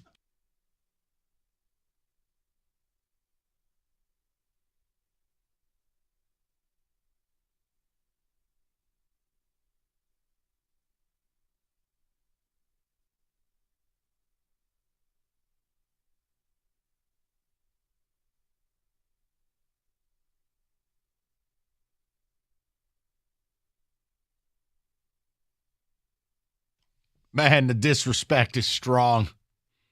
Golly. You know, it is interesting, though, just talking with Sean from Farmington, you know, the player development thing. And I'm always biased with the Pistons because I think they do a god-awful job of developing people. Like, example, if Victor Wembanyama was headed to Charlotte, I'd be more inclined to tell you it's not going to work. But the fact that he's going to San Antonio, I'm already just awaiting his Hall of Fame speech. Certain teams in this league develop talent. Miami can develop talent. San Antonio can develop talent. I think, obviously, they're going through a rebuild right now, but like a team over the years, the course of time, I always feel like the Indiana Pacers have done a good job developing talent. Like, the Pistons are horrific at developing talent. They are. Right, because then you see them go on to other teams and KCP leaves, gets better. Bruce Brown leaves, gets better. Jeremy Grant leaves, gets better. I mean, that's just three guys. The point I'm making, it is Chris Middleton. Chris Middleton. Well, they gave him away. I mean, what are we going to do? Right, I'm just saying it's one of those. Mistakes were made. They were made. But no, like Wembanyama, when I look at him getting taken by the Spurs, I mean, is it crazy that I put that much belief in a structure of a franchise? No, because you're right. Certain franchises, just like certain coaches, just know how to get the most out of their players. And you know, with this guy at the helm running things, and yeah, the Spurs, especially because you've had big men before, whether it was Robinson or with the big fundamental, like I do expect the Wembanyama is going to go there and get it done same way they did with Duncan and everybody else because the blueprint's already been And look, set. that's part of what we paid Monty Williams for, right? You're paying for the development. You're paying for the guy who is credited with really helping Chris Paul when he was young. A guy who recently, I think, played a nice role in Cam Johnson's development. The very player that I'd like you to go and overpay for. And I say overpay because he's restricted. You can't offer market value. The Nets will match. So if you want me to be more positive, Sean in Farmington, show me Cam Johnson. But we just can't be positive because it was draft night, and we're going to give this team an A+ because, Killian hurt his hip in year one. It's not year one. You drafted him. anymore. Guy's the worst shooter in league history. Go look. I can't change that. Sadiq Bey never got better. Not only did you draft him, then you turned around and drafted 2 more point guards after you drafted him. That should tell you all you need to know. Insurance? Okay, sure. Okay, Brian. Brian. Better call Geico. 97.1. Brian, what's going on? Mike, Rico, how y'all doing, man? Good. What's up? Well, I really just calling to echo your sentiments and, really just here to vent. I just don't really understand what Troy is doing here. As you pointed out, Cade has shown and definitely has the potential to become, truly elite playmaker, a guy who can really facilitate an offense. And as you said, the key to the key to success for both him and Jaden is to surround those guys with shooters. And instead, you go out and draft a guy with the 5th pick. I mean, and as you said, was anyone going to be pounding the table? Jumping for joy over really anybody we got there. We all know we got screwed in the lottery. I get that. Yeah. But instead you take this guy who's, a quote unquote project, his ceiling, maybe in a couple of years, if everything goes well and we get lucky, could end up becoming maybe like a Mikal Bridges type, but his floor is akin to that of Stanley Johnson, Michael Kidd-Gilchrist, Hamidou Diallo. Just another defensive-minded, tough, gritty guy who can't shoot a lick. And in today's NBA, I'm sorry, boys, we're not in this ain't the 90s. That's how I feel. Brian, okay, stay with me on this. I think sometimes people think I'm just mean, and it's like, no, I can't stand lazy narrative cliche garbage. Like, why is it whenever people come to this town to run this basketball team, they're turned into droids, and we have to hear this monotonous droning about the bad boys and going to work. Guys, the league's changed. You're not going to go out and win a game 73-67, so can we just drop all that? And even now, Brian, Troy's out here, and you could play bingo. with his comments. It kills me. Mike, I wish I had an answer for you on that. I mean, this town, for whatever reason, I mean, it's kind of divided. I mean, I saw a lot of people just on Twitter and YouTube and stuff, guys that loved the pick and guys that felt more like me, just absolutely despised it. Now, if the Pistons had won 35 games last year, if Cade and Jaden Ivey had shot 38% from three over the past couple of years, then, I wouldn't mind this pick, because that could be that complementary role player that could help elevate a decent team into a playoff team. Yeah. Guys, we won 17 games last year. We don't have time to be taking projects. We just spent $500 million on this elite head coach, so to speak, and this is what we're giving him in year one. Like you said, it's a daycare. I mean, it's a bunch of kids with potential. You have no shooters. Your center doesn't shoot. I love Duren. He's not a shooter. No, but the point is, none of it adds up. Brian, that's where I'm at, is none of it adds up, ... yet. Right here, right now, it doesn't make sense. I mean, Brian, obviously, you sound like you listen a decent amount. I don't understand why Troy collects centers who can't shoot like Fabergé eggs. None of these guys play together. I can't play Wiseman and Duren together. I can't play Bagley and Wiseman. I can't play Bagley. Well, I can't play Bagley, period. I can't play. And you stole my line. I was just about to say, you just can't play Bagley. Well, and then the best thing, they go, hey, Beef Stew, ready? Here's what we're going to do. You need to learn how to shoot threes. Wait, what? On it, coach. Yeah, let me get right on it. It's the scene from Along Came Polly. Rainmakers. Like, that's not how this works. So I just, none of those guys fit together. And now you're going to add a player who there's no conceivable way. Now, you could go positionless. You could try to moonlight him at the 4 at 6'7", 210. Go small, but like Rico. No, because eventually you're going to be matched up against the Giannis's or LeBron. Yes. And okay, so now look at the offensive side of it. Offensively, if he can't shoot, I can't trust Cade yet. My center can't shoot. Like, you're going to go on the floor, and if you only have one guy who's really a plus-plus shooter, what are you, Orlando?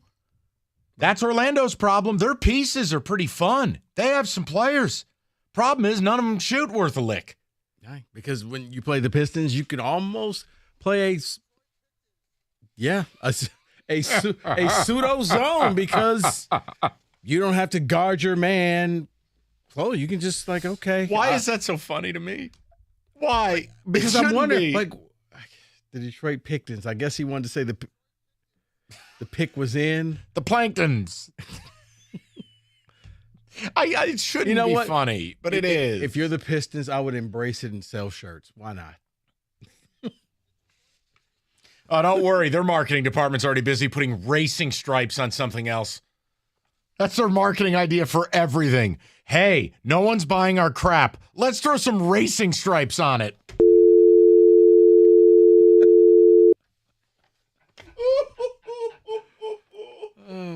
Motor City.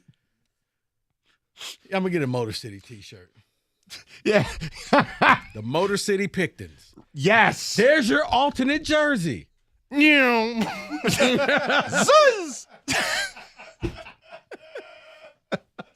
For years, I've heard me talking about capital mortgage funding. The market has changed substantially, but people are still going wild because there's no inventory. Multiple offers, overbidding. It's wild. You need to be pre-approved. Let Capital Mortgage Funding help you with that. Call 1-800-LOW-RATE. Harry Glanz, Dan Burke, the whole staff at Capital Mortgage Funding are going to make the process smooth, easy, and hassle-free. And again, if you're going to look at houses and you're not pre-approved, you got major problems because you're not going to get the house, period. They've been doing it for a long time and doing it the right way. It's 1-800-LOW-RATE, Capital Mortgage Funding. That's 1-800-LOW-RATE, the best mortgage banker.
Put some racing stripes on it, huh? Yeah. All right, David, ticket text. We'll get to the people. You know they had a Grand Prix downtown, right?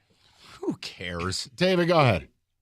Someone just said, LOL, gold, fellas. You all just hit gold. That was amazing with the Detroit Pistons. It shouldn't be as funny as it is. At first, I'm like, wait, did that just happen? And then obviously, it's like, but like, when does the disrespect end? Oh, he didn't roll man. up there and call them the L.A. Lickers.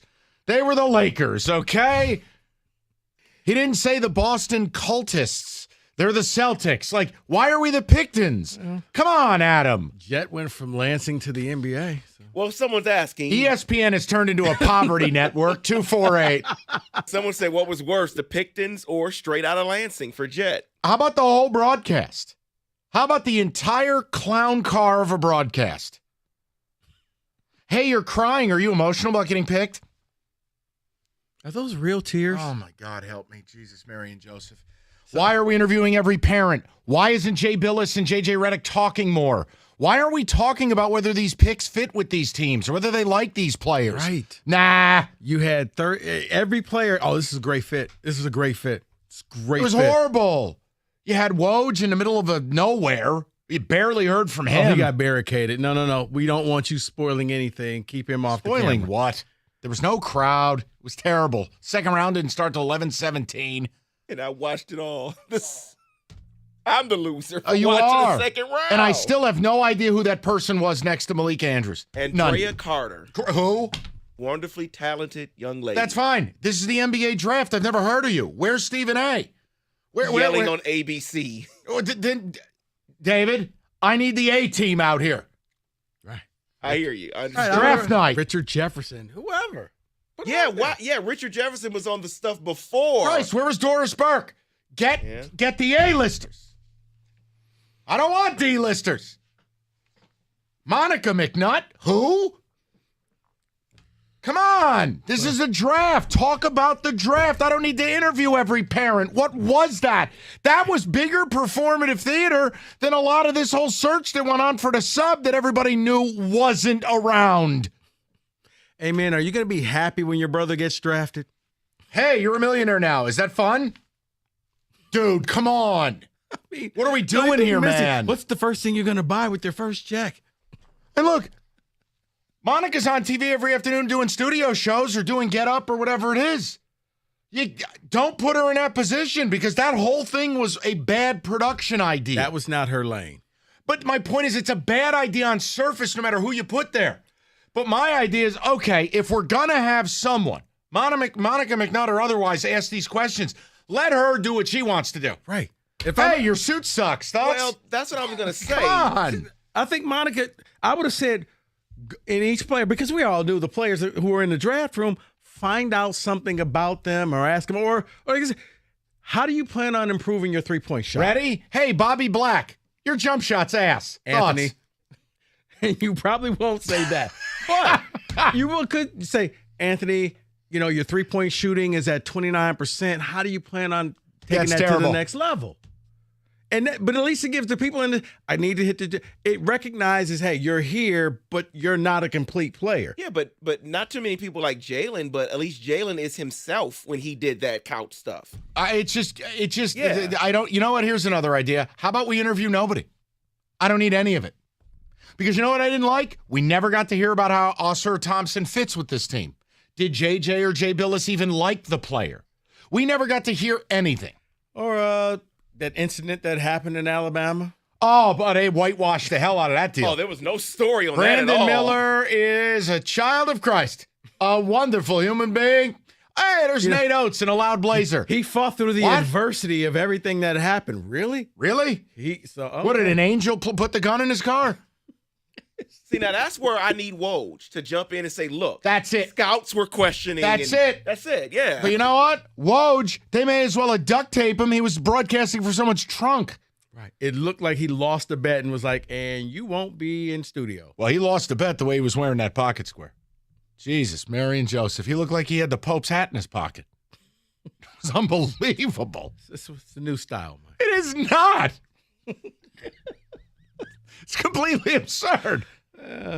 I could literally, I could hand Kenny Cott a pocket square, and Kenny's never worn a button-up shirt, and Kenny would do something better than whatever the hell Woj had in his pocket. Then Kenny would have fit in last night with the other draft picks. Kenny shirtless blazer, Scoot Henderson collection. At least the Thompson twins earned my respect at that point because both looked pretty They good. had on a suit with a Right, with a shirt underneath. No tie. David, low bar to clear. Please dress under the same rules as McDonald's would hold you to. No shirt, no shoes, no service. Put a shirt on your damn draft. Grady Dick was out there looking like he was hoping that his last routine would outdo Brian Boitano. 7.6. Right. Oh, man. He's waiting on the judge's score. Oh, God, that's good. That's fantastic. All right, David. Like he's part of the Hunger Games. Okay. David, take a text, please. Tell Mike that you nailed it about ESPN. It was god awful. I had to turn on mute. It did get to that point for me. And again, you know what? I blame the producers as much as anybody. And by the way, don't turn the microphones on until you've already said 2. Then it's a silent cue for 1. And then you're on, Monica. Every time they're interviewing the parents, 2, 1. What is this, a college TV station? Tell me I'm wrong. Tell me I'm wrong, Mr. Professor X. Tell me I'm wrong. I think ESPN made too many cuts. Yeah, exactly. if they better off having David yell at Monica on you. On you. David, the mics are on. Monica, on you. On you. You're hot. Serious. It's basics. Well, I grew up where ESPN was fantastic.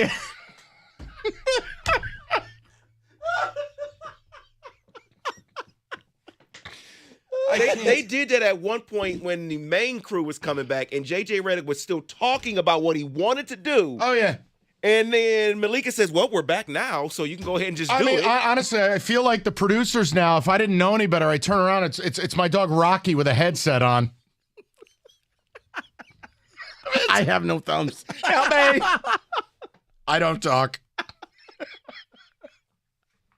Make a few more cuts. It's going great, ESPN. Just beautiful. Oh, and by the way, did you see they got rid of Keyshawn Johnson's radio show? Mm-hmm. They paid the guy 4 years and $18 million. You know what their out is? They got to pay him off. Oh. The only way that makes sense is for Wall Street. That doesn't make any sense to the rest of Earth. Fully guaranteed. Your show sucks. You're gone. Pay him out. So wait, Keyshawn turns around and goes, so you're going to pay me to do nothing? I'd be Peter from Office Space. That's fabulous. Okay. Yeah. I'm going to take the next year. Do whatever I want. Okay. Yeah. I'll have some other thoughts on ESPN's draft coverage shortly. Let's do a blitz. Take care of some business. Summer's here. Road trips. People heading up north. It is Moran Buick GMC. Make sure you have the vehicle you need. 2023 GMC Acadia, flexible third row of seating, room for everyone and everything. It's there for you. Moran, new stock arriving daily, easy online ordering system. They got you covered. It's MoranExpress.com. You get the free loaner vehicle when you make that appointment. Go about your day. They'll call you when your vehicle is ready. Scheduling always fast and always easy at MoranExpress.com. Stop into Moran Buick GMC where you always get the best price, period. It's on Telegraph, just north of Eureka and Taylor. Or at MoranExpress.com. It's Moran Buick GMC. We are professional grade.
All right, so let's try to encapsulate the rest of the draft, non-Pistons related, or Pittons, as Adam Silver likes to call us, and do an NBA blitz, wraparound, layup line, whatever the hell this nonsense is. Let's go. The terrible music means only one thing. Okay, Rico, let's start out with number 1, Victor Wembanyama. It's simple. Heard the morning show talking about it. Thought it was interesting. You only get one of two choices. Hall of Famer or bust, which no in between. No good, no bad, no average. Hall of Famer or bust? I'm going to go with bust. God, this man hates everything today, David. No. Actually, it's something that you brought to my attention a few months ago as, now he's like 7'4"? So he's actually 12 feet tall at latest measuring. No, I'm just saying, at this, it seems like there's a threshold. Once you go past 7'1", now you're injury prone. He's rail thin. If I had to pick one, I would say he's probably going to have a ton of injuries, a la the Chet Holmgrens of the world, and be a bust. All right. David, want to comment or you want to pass? I feel like your sinuses are killing you slowly. He said in an interview last night that he only grew an inch this week, so he keeps growing bust. All right, let's go to Charlotte because it was one of the weirder scenes out there to me. Not only did the fans boo the selection, but even Hugo the Bumblebee hated it. The mascot, their version of Mini Hooper, essentially crotch grabbed in disgust when they selected Brandon Miller. Is this something really to be upset about, or should you just be angry or you're a Hornets fan? Who are they supposed to take? You have LaMelo Ball. What the hell good is Scoot Henderson? I think they were sold on the fact that Scoot Henderson was supposed to be there. Shams had the world fooled that they were taking Scoot, and then they pulled the okie doke. And yeah. But the mascot rooting against the team. I haven't seen that one before. I mean, let's face it. You made bad choices. You're a mascot. Can we talk about Mark Tatum for a second? I mean, how long until this poor guy updates his resume or plunges an ice pick into Adam Silver's back? I feel like Mark Tatum has been deputy commissioner since I've been like 7 years old. Is this guy ever going to get the gig? No, because you know what? Silver's saying, I was you for the long time with David Stern. Grin and bear it. It's okay? it's unbelievable. Adam gets the upgrade, but he just stays right there. Right. What does a deputy commissioner of the NBA make? Maybe Tatum's got the easiest gig in the world. Well, it is. I mean, but I remember when Silver used to come out and do the second round right, of the draft. And now Silver's like, all right, second round's up. I'm out. This bozo will take you home. You haven't earned this yet. I had to listen to Stern's story all the time, okay, as he held court. Yeah. He's going to be there for a while. Probably pays well. Like David Stern was such an ass. I loved him. If that makes any sense. He was. He was such an ass. He traveled. He probably traveled with more security than the president. Really? Yes. You have a David Stern story for all of us. Yeah, I mean, we literally walk in the room with like 10 security guys, and they would like form like this circle around him, and then he would just sit there, unbutton his jacket, and start just telling stories of things that went on. It was like, is this for real? Yes. Like, who invited him in here? And okay, next. Simple question for the room. Where were all the trades, man? What happened? Zion, Lillard, Paul George, Grandpa Simpson. I mean, something. Nothing of consequence took place last night. No, and I think maybe that's why the draft just kind of seemed, because we were all expecting so much more, and all we were left with was, hey, your kid made it to the league. Are you happy? Better be contrasted with the league year starting with 1,000 trades. I better see everyone on the move, okay? I mean, there was more excitement pre-trade with the whole Chris Paul deal. Right. Like, if that would at least happen during draft night, that would have been some excitement. But save it for a few hours, yeah. It was like, no, I mean, because I think everybody was in anticipation of, okay, there's a trade coming in. And then finally the lights got turned off and the janitors started sweeping up. It's like, you guys can go home. So let me ask you a question. One of the trades that didn't happen, Portland did nothing. They didn't deal the 3. They didn't deal Lillard. So does this now increase or decrease the odds Damian Lillard is traded this offseason because he ain't trying to play with a rookie? I think it decreases. I think he stays because they're going to sell him on Scoot, and you can mentor him now. And that's when you know your career's over. You can mentor this person. That means that you're not good enough to win anymore, but could you get the next guy ready? Because we may try this with him. But he's not going to leave because he's hell-bent on being, Blazer for life. And he wants the statue. He wants the people to know that I never left you, Portland. No, he's out of there. There's a report surfacing that he hasn't spoken with the GM all week. He's out. But every time that happens, somehow or another, Dame, D. Come on, you and me. We go way back. All right, fine. I'll stick around for another year. I want to cheer up Detroiters. We have it rough here. We're not a free agent destination, but I am pretty sure we have never had a draft pick say the following. Oklahoma City selected Kason Wallace, point guard out of Kentucky. And he said the following: I think I'll be okay in Oklahoma because there's nothing to do there. Close quote. All righty then. I mean, I guess if we're viewing it through the lens of Ja Morant behavior, yeah, you'll be okay in Oklahoma City because, well, there ain't nothing to do. But that's not exactly a ringing endorsement, is it? Can't get in trouble. It's not like it's Miami Beach. No clubs. LA, right. Unless you're going to go, maybe you want to go hang out at the rodeo or something. Right. Everything closes at 7, so yeah. That's a pretty brutal comment. All right. Can we call a winner of the night? The most on-brand team of the night award goes to the Miami Heat. Yes. Heat culture. We're going to go out and draft a 36-year-old try-hard gym class boner, Jaime Jaquez, who was at UCLA for 70 years. He plays like he's 40. He will fit right in with the Heat. No? Oh, it was probably that. That's the perfect pick. Pitkins? Yeah. The Pitkins. Along with the Warriors and their pick. But yes, I love because he fits and embodies everything that is Heat culture. Yeah, he's gonna do well there. Like you said, try hard guy, gets on your nerves, but you love him as a teammate. Yeah, that's gonna work.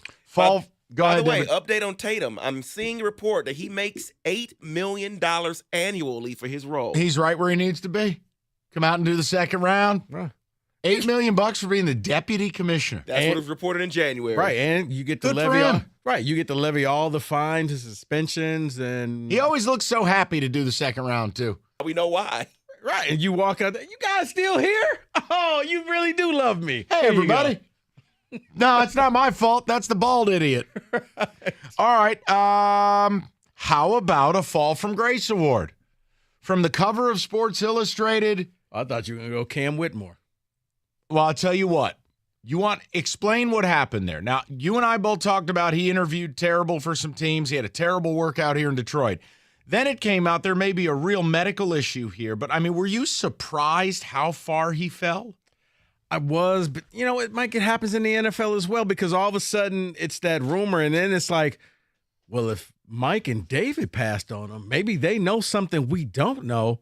You know what? We're going to pass too. And then all of a sudden the person just goes into a free fall until some GM is like, yeah, if he gets to me, I'm taking the pick. David, when you wear your Sunday best, you are qualified to answer this because I tell you, you are a sharp dresser. What the hell was up with Woj's Pocket Square on that broadcast? I wish I knew. That Someone is not the tell style. him you can't just place a slice of New York pizza in your pocket and call it a pocket square. What the hell was that? Maybe he took it out because he was crying because of all the answers that he was hearing. You're on national TV. Make an effort. Yeah, somebody told him that was okay. It's not okay. David. Not okay. What was that? I don't know. He Maybe needs that to was rethink his the Taylor. newest thing from the Louis Vuitton Fashion Week over in France. Rico. That's how they do it in Paris. From Wimby, yeah. Right. Wimby bought it to him. That's how they do it in Paris. Y'all don't know about that. Give me your fall from grace. Cover of Sports Illustrated before you graduate high school to being drafted 49th on what is a pity invite by the Cleveland Cavaliers. Shout out Imani Bates. 3 words, Mike. Mistakes were made. Oh, I had a different one. Want to hand me a pen? I can write it down. I can't say it on the air. I don't have one. Okay. Give it to me in the break. You want me to text it to you? Yes, please. Okay, here, hold on, people. I have to communicate this to my radio But partner. yes, that was one where, but this is another reason why I say you should have to play 2 years in college. There you go. Because you now know he wasn't. He would have been the number 1 overall pick if he were allowed to come straight out of high school. We all saw that. There's the 3 words. You can figure it out. No. Not him. Well, I can give you another 3, but we'll leave it alone. No. That is a disgusting audio drop. Okay, we're good. That is your NBA draft recap blitz. Put it to bed thingamabob. 97.1.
All right, 4 o'clock. Good to have you aboard. Odyssey.com rewind if you missed anything. 2 solid hours of draft coverage. We'll sprinkle in some other stuff this hour, including who said it, and maybe a little pennant chase talk because Tigers are back at it tonight.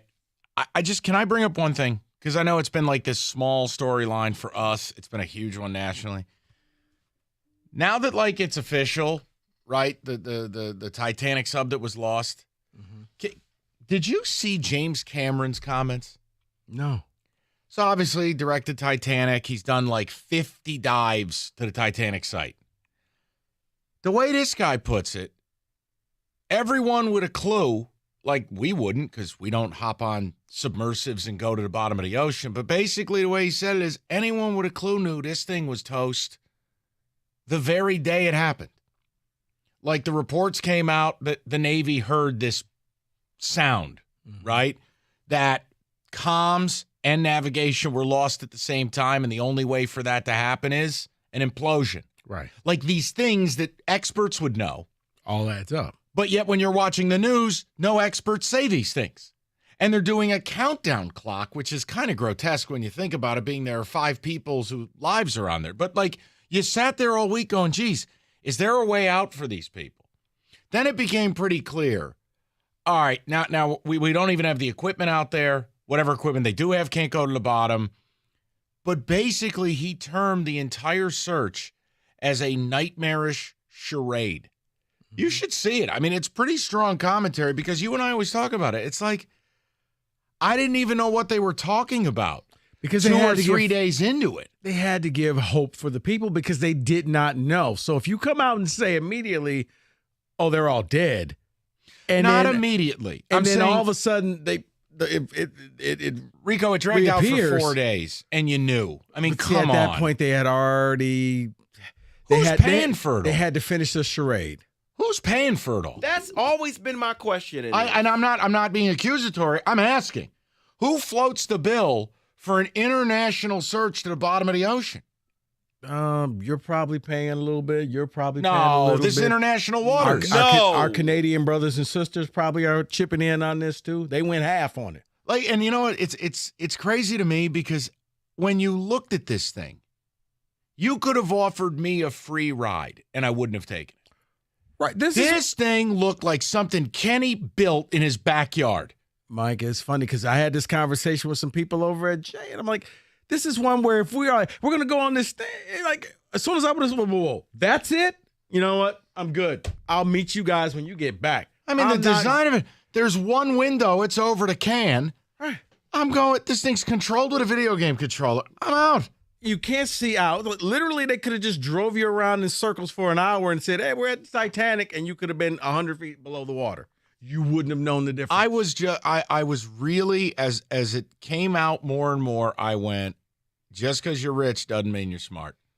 I mean, I'm sorry. It's horrific they met their end, but how could any semi-intelligent human hop on that ship? Well, you saw knowing that thing was using like Home Depot parts, knowing that this thing did not have the certifications it was supposed to have, knowing that this thing looked like when you see some of these kids graduate college and they live in a van and they go around the country. That's what it looked like. Right. How the hell am I going to risk my life going in that thing? Well, you saw the aunt of the 15-year-old was just like, yeah, he didn't want to go on there. Can I be honest with you? I didn't like that. That to me, keep that in the family. Yeah. I think that's kind of a gross comment. He only did it to please his father. And that's a gross comment. Right. Don't keep that in the family, please. I don't need that. But the news that already brought it became a national story, Mike. It's. And then I went down the wormhole of what the implosion actually looks like, and I mean, I was in disbelief. And I think it's resurfaced, but like Mythbusters did this thing where they imploded a tanker car, a train car. Really? Yeah. And they were just like, what would it take to implode it? And they basically imagine that times 10 now. But this was like years ago, and you saw they heated it up, and it looked like an invisible hand just crushed it like a beer can. The best way to describe it. It's just like complete vapor. Right. For them, with all the pressure from the water. I think it was 6,000 pounds of pressure per square inch at the depth they're at. The good news is they never felt a thing. I also read a neuroscientist commentary on this. I'm a total loser, but it beats ESPN's coverage of the draft. So I was really going down the deep dive, and he broke this thing down where he's like, not 0.3 milliseconds or 0.2, it might have been 0.1. It would have outpaced your brain's ability to process any emotion or any concept anything was happening to you. I did a lot of reading because I couldn't take the ESPN coverage. I muted the draft at one point. I'm like, well, but I started thinking about it, and I'm going, all right, well, if James Cameron has all these answers, then why the hell were they peddling hope to the world? Because it became another story when we heard some pinging. We heard something. They may be alive, and it's a feel-good. Mike, it's no different than if a kid fall down a well or something. That was like 1988. Right. I know the story you're talking about. Yeah. And then all of a sudden, the nation became, can we get this kid and save him? Well, there was a chance. Okay, I'm just making the point. Well, there was a chance until all of a sudden the piece of the shit came up, and then they begrudgingly said, yeah, Here's my prevailing point. Why is it that the government wants to tell us what to do in so many instances? Outside of COVID, which at a certain point was okay and then it wasn't okay, but like my point is in life, they sanction everything. But yet, they have no oversight over people hopping into a garburator to the bottom of the ocean. No. Does anyone else find this strange to me? No, because you need a driver's license. You have to drive at a certain speed limit. You have to pay a certain amount for your license plate. But these guys are able to design a Home Depot sub. Shout out Home Depot. I love it, but not to build a submersive to the bottom of the ocean. They can just go off and do that and charge $250,000 a pop, and there's no government oversight? Because that's not Private something. company. Right, and it's something that most people don't do, so no one thought. Now, I bet you after this, new rules will be in place, but that's why when you said, would you go up in space? No. Yes. No, because that's regulated. So I know that this ship had to go through certain requirements. I just want to go to the playoffs. The problem is it was rated at only 1,300 meters, and they had to go down 4,000. Right. So unless you have an official on their boat that says you cannot take that, put it in the water. Then I'm reading articles they're going to do what they want. where people told this company, you're out of pocket.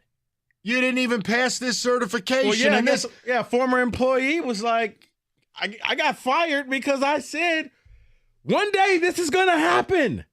I just couldn't believe, like, people who clearly are smart in this life, allegedly, well, they're certainly rich.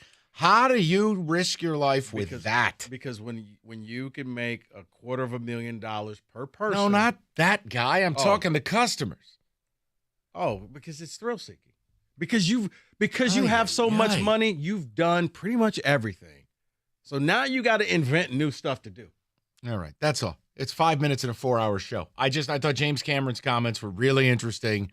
I kind of started feeling that way, but then I'm like, I'm not qualified to feel that way because I'm not an oceanologist. No. Or whatever it's called. Well, that's how it happened, because the people on the J side are like, I think they're alive. I'm like, guys, they've been dead. What are these people smoking? They wanted to believe. And people wanted to believe. They believe in a tooth fairy too. Right, and I was just, I was just a negative Easter person. Bunny? Like, yeah, they're gone. But when he made the point that they lost comms and navigation in the same moment, and that the navigation is located at the rear of the sub, so if you lost that, it means the rear of the sub's gone, meaning you're gone. Yeah. He just laid it out so succinctly, kind of smarmy, can't lie. And He's I'm going, James Cameron. well, all right. He did the movie Titanic. In case you didn't know. James Cameron reminds me of somebody who went to Notre Dame. They'll tell you in the first 2 sentences they went to Notre Dame. James Cameron will tell you, I directed Titanic. Nice to meet you. He was probably wearing like some Titanic swag from the movie as he said this. And in case you're feeling nostalgia, go ahead and re-rent that movie. You may remember me from the film Titanic. I made it. I was on the phone with Leo the other night. We were talking about this. Hi, this is my CPA, Glenn. Hi, Glenn. How you doing? Nice to meet you. Notre Dame 78. Okay. Really? Wait, were you in one of my classes at Notre Dame? All right. 248-539-9797. Let's play Who Said It next. 97.1. All right, guys. Specs at LTU. That can be the place for you. That should be the place for you. Why? Because you need to be curious and visit the website, ltu.edu/specs, to learn more about the different programs, the broadcast media arts, digital media arts, and the graphics communications program through Specs at LTU, located right here in Southfield on the campus of Lawrence Tech. They'll teach you how to work in radio, and you can do some of the things that we do, or television, or if you want to do graphics designs, they have the graphics communication program for you. Be curious. Visit the website, ltu.edu/specs. Make magic by enrolling in Specs at LTU certificate program today. Remember, go to ltu.edu/specs. Do that today.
Hi there, everybody. Don't get stuck without power the next time a storm hits, or wait till the first hot day to find out the air conditioner doesn't work. No bueno.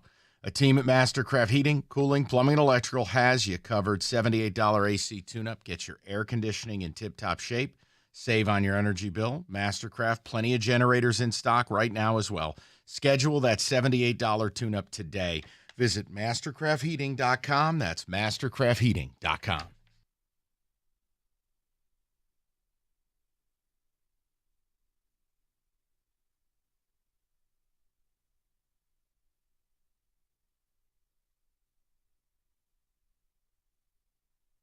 All right, we do it every week at this time. We curate a nice list of what our coworkers have said. Even us can fall victim to it. Even we, rather. Nice English on my part.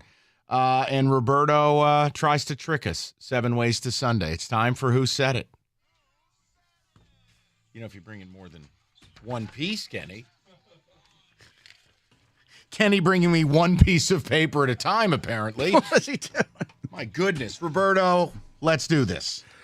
Okay, so just like the last couple of weeks, we're doing a little different now. One of the 5 Who Said It's this week can come from a 97 Won the Ticket podcast. It could be Necessary Roughness. It could be Bustin' Balls with Pat Caputo. It could be Cash the Ticket, 5-Star Zone. You get my drift. Fully. But you notice he said it could be. Meaning correct. Not necessarily so. Right. Okay, here we go. The Lions are entitled to update it, of course, and they have before, but I don't want to see anything dramatic. All right, this is helmet talk. Say it again. The Lions are entitled to update it, of course, and they have before, but I don't want to see anything dramatic. God, does that sound like Jansen? No? No, I'm thinking in Jansen's voice, and yeah. I heard it in Wojo's voice. They're entitled to do what they want, but I don't want anything dramatic. Oh.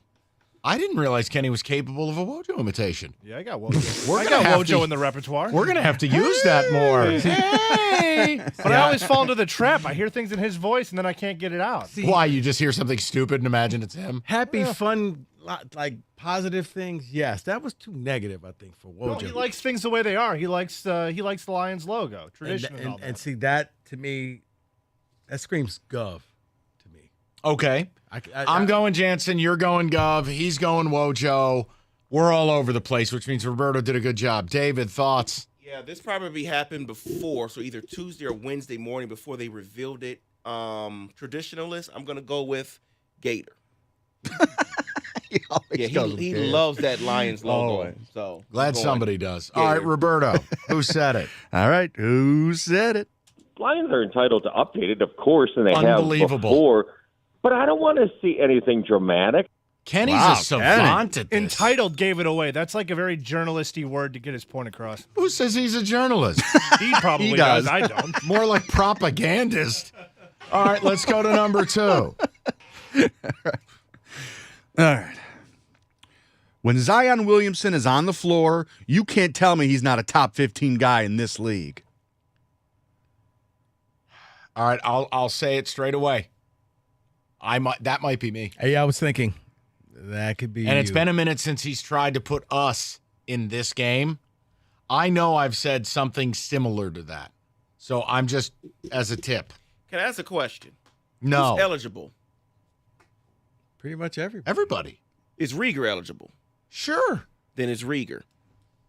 No, is Rieger? No, because he comes off of this show and he always tries to they sound didn't like have you a show two. this week. Yeah, They had one. I'll give it to you that it's not Rieger. Okay, Yeah, then that it's was Mike. it. They weren't here this week. I thought it was somebody trying to be like you all, so I'll go with Mike then. Oh, dear God. Always got to throw an insult. I mean, David. Jesus. Why don't you make your David, attitude a people- part of Sunday service? I'd love to see what your parish has to say. David out here hitting people with garbage cans. Oh, Aunt Charisse, your brownies suck. Yeah. Well, it's a take with conviction, and I know Cookies was filling in this morning or during the mornings this week. Mm-hmm. So I'll go with Cookies just to be different, cover our bases. Okay, and again, Kenny, I know I said something similar. I just don't know if I said exactly that, but I'll say it's me. Yeah, I think it's you as well. Okay. All right, let's do it. Who said it? All righty, who said it? But when Zion Williamson is on the floor, you can't tell me he's not a top 15 guy in this league. Restore the Floor podcast, Evan Jenkins. They also had Larry Brown on not too long ago. Very They did. good interview. Available wherever you download your podcast. Would he have been eligible? The guests on Restore the Floor? No. I wouldn't Larry do that. Brown, everybody. Next week, Minnie Hooper. All right, let's go to number 3. All right, number 3. There's not recruiting when it comes to the NFL, and you don't really sell helmets. I mean, you could go buy a helmet, but typically this isn't marketing. Sweet mother of God. That's not me. I heard when Typically came out, that sounded like Doug to me. And he's also pretty pragmatic about nobody's buying a helmet. Yeah, but you have to actually be at work for it to be you. Doug was off like a bunch of this week. He was here Monday. Yeah, and the helmet reveal was what, Tuesday? I don't remember. It was early in the week, I think. Everything's a haze. One more time, Roberto. There's not recruiting when it comes to the NFL, and you don't really sell helmets. I mean, you could buy a football helmet, but typically this isn't marketing. Yeah, I'm going to go with Doug. He was here early in the week, and I think he was here for the helmet reveal. Okay. No, the day they revealed it, he wasn't. It was Gator by himself. No, I think it was Doug by himself. Gator hadn't reacted to it yet live. I listened to Gator this week saying I was texting with Doug. That's after he got back, because he was off. No, you were listening to Gator. Mistakes were made. Oh, jeez. Come on, we're ball breaking. Come on. I'm gonna go with Jansen because it's like this strong. There's no recruiting when it comes to the NFL. If you want a helmet, go buy a helmet. That sounds like I'm a football player. Don't you dare say that we go to teams. We've turned him into American Dad, the cartoon. Players don't go to teams because of helmets. Typically, though, I don't think he would say that. Too big of a word? Yeah, too big of a word. There's not Was really it Heather much. with the news? See, there's not really much for me to say here because you two have said it all. So I'm going to go with Doug. I'm going Gator. To hell with it. Let's go. It's one or the other. It's got to be one or the other. It's a showdown. Who said it? Who said it? There's not recruiting, right, when it comes to the NFL, and you don't really sell helmets. All right, I've heard enough. I mean, Kenny, you are so much better at this than I am. You're tremendous. I usually aim for one. I got two this week. You have found... He is the Deion Sanders. He works both shows. He has found his calling. Yeah. He doesn't work both shows. He's present on one. And he works... I exist generally around the time He works slot the of one of midday them. show. He's present here. Right. All right, let's go to number 4. All right, here we go. Call it what it is. Somebody from the American League Central who doesn't deserve to be in the playoffs will be in the playoffs. Oh, Christ, that sounds like me. It's such a mind bleep. It is. I think that's me. No, I'm going to go with Mike Jr., your illegitimate son. Who's that? I'm going to go with Jim Costa. Oh, Christ. Your son. Come on. Call Come it what on. it is. Yeah, that to me. I heard Costa when I first Call heard it that. what I'm it glad you is. said it. I went to Central. Fire up chips. More like call it what it is. I couldn't get into a real school. I'm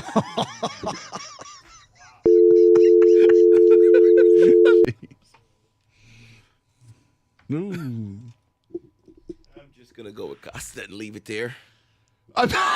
Wait a minute. So it's all Costa. I think so. All right, if I talk myself out of guessing me, and I go Costa, and it's me, you owe me lunch. Nope, you stay with you. No, because these guys are better at this than I am, and they're super confident in their picks. I'm not really that good today. Okay, it's I'm great today. I've been 2 out of 3. Let's go. It's cookies. I'll change the pick because they're so confident. Roberto, who said it? Who said it?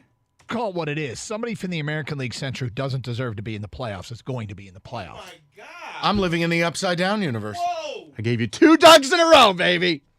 And you gave me an actual opinion. Whoa! And then he left for the week. Yeah, he delivers his biggest opinion in 20 years. I'm out. Oh. I'm going camping. You know what? Maybe Roberto needs to take Mondays off more often. He's on fire. Hey, do me a favor. Go get sunburnt this weekend again, will you please? He'll be gone next Monday. I am actually off this coming Monday. Perfect.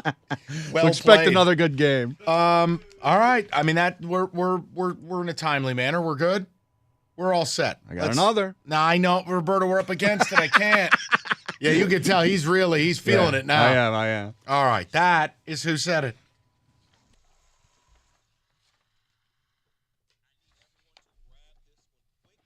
Northville Lumber, oldest company in the state, largest Trex decking outlet in the country. Nobody stocks more. Nobody sells more than Northville Lumber. Contractors, homeowners, they bought enough Trex decking from Northville to cover 26 football fields. There's a reason Northville sells so much product. It's all in stock all the time. Some as low as $1.59 a square foot. All varieties of Trex decking, railing, lighting. Deck season is upon us. Take advantage of the low prices. It's very simple. Rico's taking advantage as well. If you don't have someone to build your deck, they will help you find a Trex certified pro. Just call Northville Lumber or go to northvillelumber.com. That's northvillelumber.com.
NBA draft last night. Pistons selected, well, Ausar Thompson and Sasser. They've flown into town, David. They've met with the media. and we now have our numbers revealed. We now know what numbers they will be wearing. Want to take a guess? Well, I'm looking at it, so I shouldn't guess. Kenny can guess.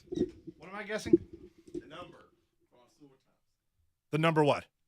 I didn't hear the question. I'm sorry. Good job, Kenny. My headphones were unplugged. I'm sorry. We got a regular Roberto over there. I know. I'm hearing delay. Oscar Thompson, 9. He's going to be wearing 9. That was my guess. Of course. Sasser's going to be 25. So, and why do I care? No, I'm just saying the news just came out. They're doing the photo shoot now. Oh, tremendous. Was there anything interesting out of their introductory press conference? Yes, Cade texted Mr. Thompson while he was flying into Detroit. So I guess they started that communication already. That's it? Yep. Okay. That literally nothing else interesting? Nothing. I thought you were screwing with me. No, Thompson said, I feel like the group can get out and run. I feel like we can push the pace. I feel like we can lock it in on defense. I see a team ready and willing to compete. I've said to you, I mean, for me, my only concern with Monty Williams getting hired is people thought the Suns were something that they're not. The Suns don't run. The Suns don't play fast. The Suns under Monty Williams played pragmatic, grind it out. No, as a matter of fact, that's the biggest question mark. How does Chris Paul fit in with the Warriors? I think he fits in, not that anyone here cares. I think he fits in because it gives Steph more time off the ball, off screens. Right, but the Warriors' game is get up and get the shot off within 5-6 seconds. But that's assuming Chris Paul's going to play a lot. I could see Chris Paul playing 20 minutes a night, actual load management, and really just lessening what they need from Steph and Clay during the regular season. I understand it. I'm saying here, I want Cade and Jaden Ivey. Jaden Ivey is one of the fastest players in the league, maybe outside of De'Aaron Fox. I want them to run. But the problem is you collect centers, which I don't understand, and Monty Williams, that's not how he plays. Well, maybe they're hoping that the center comes back like the double-breasted suit. Okay. All right. David, go ahead. And let me give you a quote from A.J. Hinch. He's talking to the media right now. They asked him. Penn and Chase is back. They did ask him about that, about the standings, and he says, we haven't earned the right to talk like that. You want to get to where people don't look at us and pat us on our head like a nice team that's trying hard, play better for a long time, and then you'll start to earn that designation.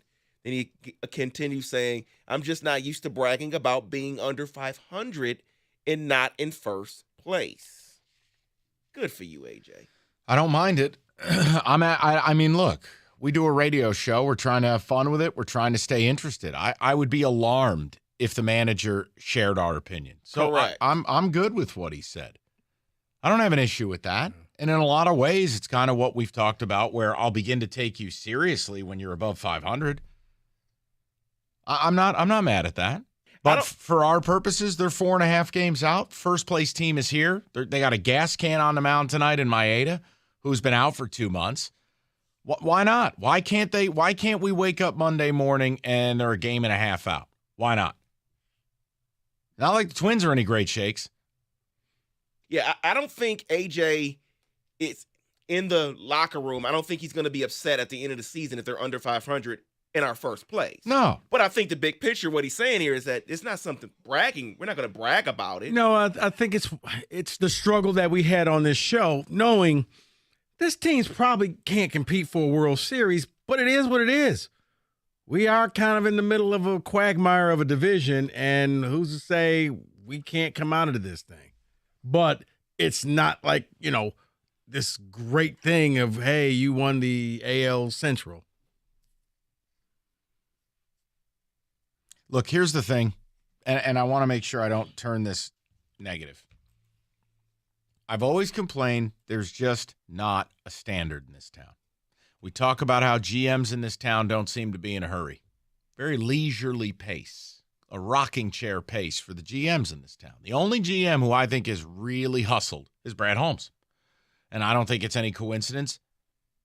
They're the team we're most excited about. What I like what Hinch said is there has to be a standard here. I always complain. There was no meaning to being a Detroit Tiger. There was no standard. There was nothing in place. So I like what AJ's saying, and I think that's part of the reason I get upset where with the Pistons, the standard is the memory bank. The standard is the cliches and the narrative. It's like there should be a success standard. It is no longer acceptable for us to win X amount of games. As a GM who's in year 4, it's not acceptable for them to go out and not make this play-in tournament this year. It's not. So I like what AJ said. And clearly, I don't think he's talking down to his own team. I think he's telling them, guys, this is just the beginning. Yeah. It's realistic. It's nice that people are talking about you, but let's let them talk about you because they really think you can win, not because it's cute that you're winning in June. And that's kind of, like you said, the pat on the head. That's good. You guys are kind of still in this thing. It's June. We'll see what happens. We really don't believe in you, but you're here, so we'll celebrate you. Yeah. He probably just doesn't want to send the message to his team, too, that what's happening right now is good enough. This is not good enough. We need to elevate that. Yeah, and I mean, Kenny, listen, we're always going to have a different perspective than the teams. The only time everyone's united on the same front is when the team is chasing a championship and the fans are right there with them. Everything else, fans and team rarely align. So this weekend's series against the Twins, I need 2 out of 3. They don't need to sweep. Sweeps are very hard to execute in the pros. Yes, a sweep would make Monday a hell of a lot of fun. Game and a half out, pen and chase, the whole bit. Take 2 out of 3, be 3.5 out, start next week. You have 4 against the Rangers in Texas. It's going to be brutally difficult. But then you got 8 games following it against the Rockies and A's and other garbage. So you look at another 10, 12 game chunk and go, can I go 7-5? Can I chip away? Because I don't think anyone in this division's running away. You've had 70, 80 games to run away. None of these teams are good enough. No. None of them. So, obviously. Not unless somebody hits a hot streak in the final 2 weeks of the season. But other than that, this is going to be a battle all throughout the season. I like AJ's comment there. Do I dare ask about the lineup? I haven't seen that yet. It's probably better if you don't. It's probably better. Find that line. No, I got it right here. Batting first, Zach McKinstry. Batting second, Spencer Torkelson. Third, Kerry Carpenter. And cleaning up, Javi Baez. Javier Baez. Torque is earning the right to move up in the order. We all talked about our affinity for the Carpenter. Shout out, Jesus. A left-handed power bat. I'm good there. The Baez thing, I'll just never be okay with. I can't help it. He's getting better. Oh, is he? Oh, what? So he has an OPS that's not 550? What is it, 600 now? It's a start. Okay. Baby steps. Okay. You can't get to 700 unless you get to 600. There's a reason he got into Harvard, everybody. That's deep, man. That's deep. David, a few of the ticket texts, and then we'll rally up the Pistons talk for the 5 o'clock hour. Wow. Oh, my gosh. Good God. Oh, my gosh. Someone says international waters equals no rules. This is regarding, we were talking about the submersible. America doesn't regulate all the world's oceans. The U.S. has no control here. No, but our tax dollars will be used, they say. Oh, Lord. I just meant, like, how do you allow some goofball to build a garbage can sub and take people down to the bottom of the ocean? Like, there has to be certifications you should have to have. That's crazy. Yeah, I guess if it's international waters, it's kind of the Wild Wild West. Just whatever. Makes no sense to me, but okay, go ahead. You can't fast break when the ball is coming out of the net. The Pistons have to play defense, Ryan, in Detroit. Ryan, no argument. They gave up damn near 120 a night. You're right. I'm making a point. The pieces you're acquiring, though, it's going to require you play fast. Because I don't think slowing this thing down, that's going to render Jaden Ivey. That's going to take away a lot of what makes him special. Like I said, we're going to talk about it here in a couple of minutes. Yeah. I need you guys to connect the dots. I need you guys to make sense of it for me because these pieces don't fit together. Now, is there one thing they could do that I think would smooth it out a lot? Yes, and I'll tell you what that is in a couple of minutes. But I don't know that you're going to be comfortable with it. No, I mean, I Nah, that's just a heck of a tease. Oh, it's listen. Occasionally. Go ahead, one more, David, and then we'll Let take you care of know business. at 4:49. I didn't say that. How can Hinch preach standards yet bet Harvey at cleanup every game? I mean, I tried to leave it alone. You know what? He's saying I'm going to be consistent, and they're winning, so it worked. Okay, then. He's at 600. 700's next. Wake me when it's 8. Yeah, you got to get to 7 before you get to 8. When we get back, I have an update on Mariah Mills. Oh, no, not again. Again? Okay. Baseball season's in full swing. No better place to get in on the action than FanDuel, America's #1 sports book. New customers, no sweat first bet up to $1,000. Get $1,000 back in bonus bets if your first bet doesn't win. Go to FanDuel.com/ticket. Don't miss your chance. Also, Tuesday nights, the home run promos, they got them all. It's FanDuel, official betting partner of Major League Baseball. Trademarks used with permission. 21 and up, present in Michigan. First online real money wager only. $10 deposit required. Refund issued. Non-withdrawable bonus bets that expire in 7 days. Restrictions apply. See terms. FanDuel.com/sportsbook. Gambling problem. 1-800-270-7117.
David, you said you had an update before we go to Pistons conversations, top of the hour. What's up? So Mariah Mills no longer has a Twitter, so she put this on Instagram. You need to explain who this is. Okay, Mariah Mills is the young lady, one of the young ladies that Zion Williamson is with, not the baby mama, but she's upset she's not the baby mama. Got it. She's been on Twitter going crazy. Twitter is now suspended. So she has, within the last hour, gone on Instagram and posted a video of her getting Zion's name tatted to her face. Right there on the cheek area, Zion Williamson. Zion is right there on her face. She's officially lost. She's not with him, and she's getting this done. You should never get that done, first of all. What? Wait. She's proud about it. There's videos out there. What's the win in this? He's not with you. She's showing him, you can't leave me. I'm Okay. going to tattoo your name Immediate on my restraining face. order. Restraining order. This is like Fatal Attraction. Right. What is going on Here's here? what the post says. Stamped and locked in, so you know it's real. What? This went from funny. Not This funny went anymore. to, you know what, man, shame on you, Zion, to, you know what, Zion, I now understand. And I apologize. Okay? She's got some issues. I agree with you. She does realize that doesn't come off. Okay. Wow. I don't, you're right. You got to go get the restraining order now because I don't know what's next. Imagine that next boyfriend. No. No, I'm just saying. No. You got Zion's name across your face. I guess the other thing I wanted to bring up is, do you believe the reports that are stating the Pelicans never officially offered Zion anywhere? See, I don't believe that. No. I don't believe that for a second. You know, that goes right up there. The you know what? We never interviewed in New York because you were in New Jersey. We never did it. I never met with these people. Your agent met with them at the airport. That it's one of those. It's semantics. It wasn't official. It was. If we were to offer Zion, what would you give it? If we were to do that. I'm just still trying to make sense of how you break up with someone and then you put a tattoo on your face. They're not with you.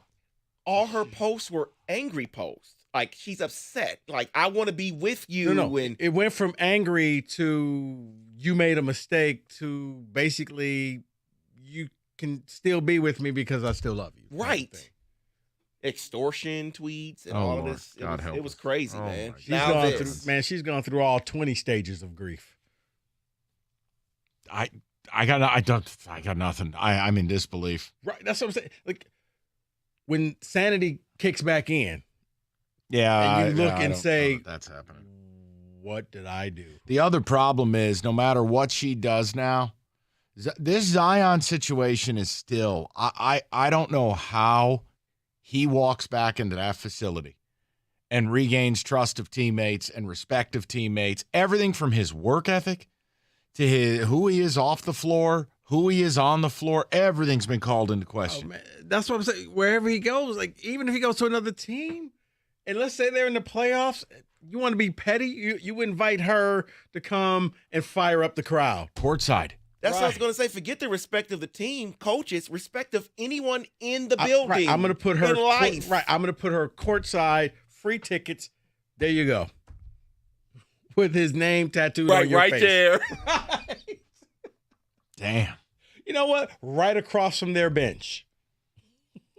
Good heavens. I mean, I got nothing, fellas. I appreciate the update. I'm kind of creeped out by it, to be honest. I thought it was over once Twitter banned her because it's like you got to do a lot nowadays to get banned. I was going to say, isn't it anything goes these days since Elon bought the damn thing? So wait a minute. So, you know what? Forget it. I'll move forward. David, take a text. Someone says, I think the tat is fake. It can come off at any time. Okay, let's hope that's the case. I hope so. You got a lot of places to put tattoos. I think everyone's aware of this. I don't know why people choose to put one on their face. Because if not, this tells me she has zero friends. Because this is where somebody, you know what, Mike, you're not going to do this. And we just kidnap you. And if we have to keep you in the basement, that's going to happen until you calm down. But trust me, you will thank us for this at one point. Yeah, someone says a restraining order is needed along with the ability to show some restraint on Zion's part. Well, he really hasn't said anything, but she has every. What exactly can he say? No, well, here's the thing. You may want to stop sending her text messages because she's putting that out there to the world. Sweet Jesus. Someone says, this is crazy. I want nothing to do with this woman. No, or any woman like it. But I'd still take Zion here.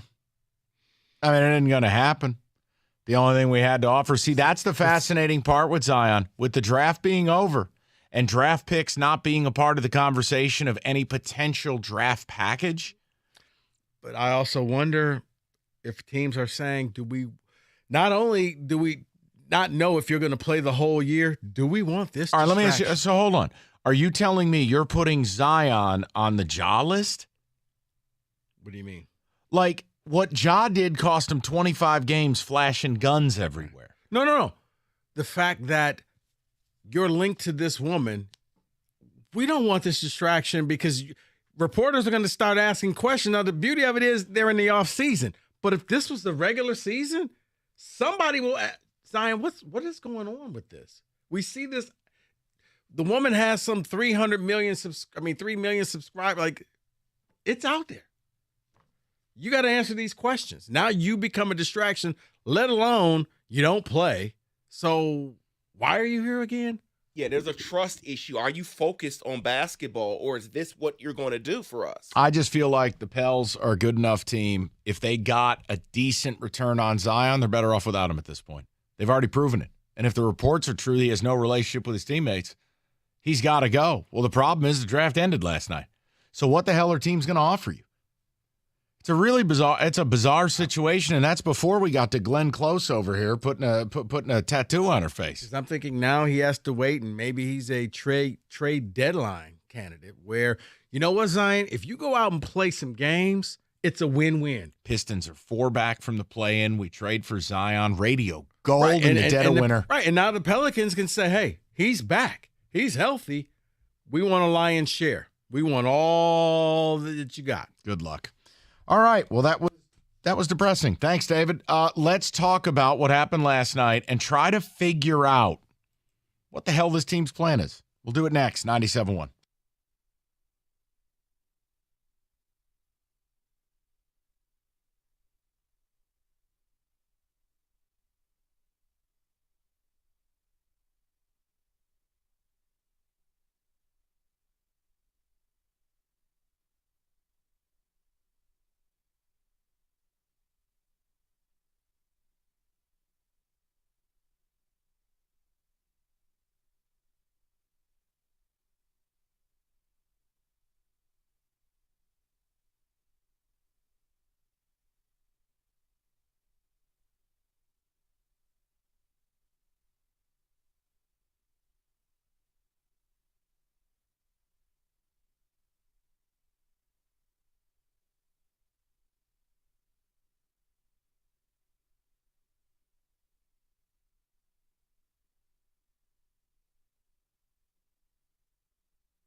The Pistons introduced their rookie class this afternoon at the team's practice facility in Midtown. GM Troy Weaver says he's most impressed about what overtime elites Ausar Thompson and Houston's Marcus Sasser will bring to the team's culture.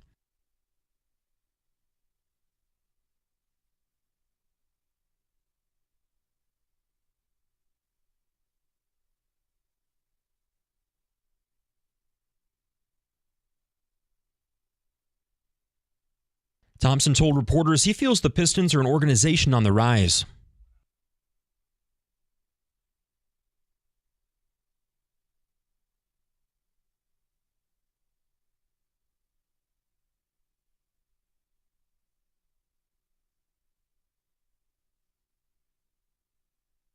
Thompson will don number 9. Sasser will wear 25. Fans will be able to see both of them hit the floor together for the first time as Pistons during the Summer League opener on July 8th. And the Tigers have a major test this weekend, welcoming in the first-place Twins for a weekend series at Comerica Park. Detroit has won 5 of its last 7 games and sits just 4.5 games behind Minnesota. Lefty Joey Wentz will start tonight's series opener for Detroit. Kenta Maeda gets the ball for Minnesota. First pitch, weather permitting, is at 6:40. The pregame show at 6:15 right here on 97.1. At the Ticket Update Desk, I'm Luke Sloan. For more, visit 97.1 The Ticket or Odyssey.com.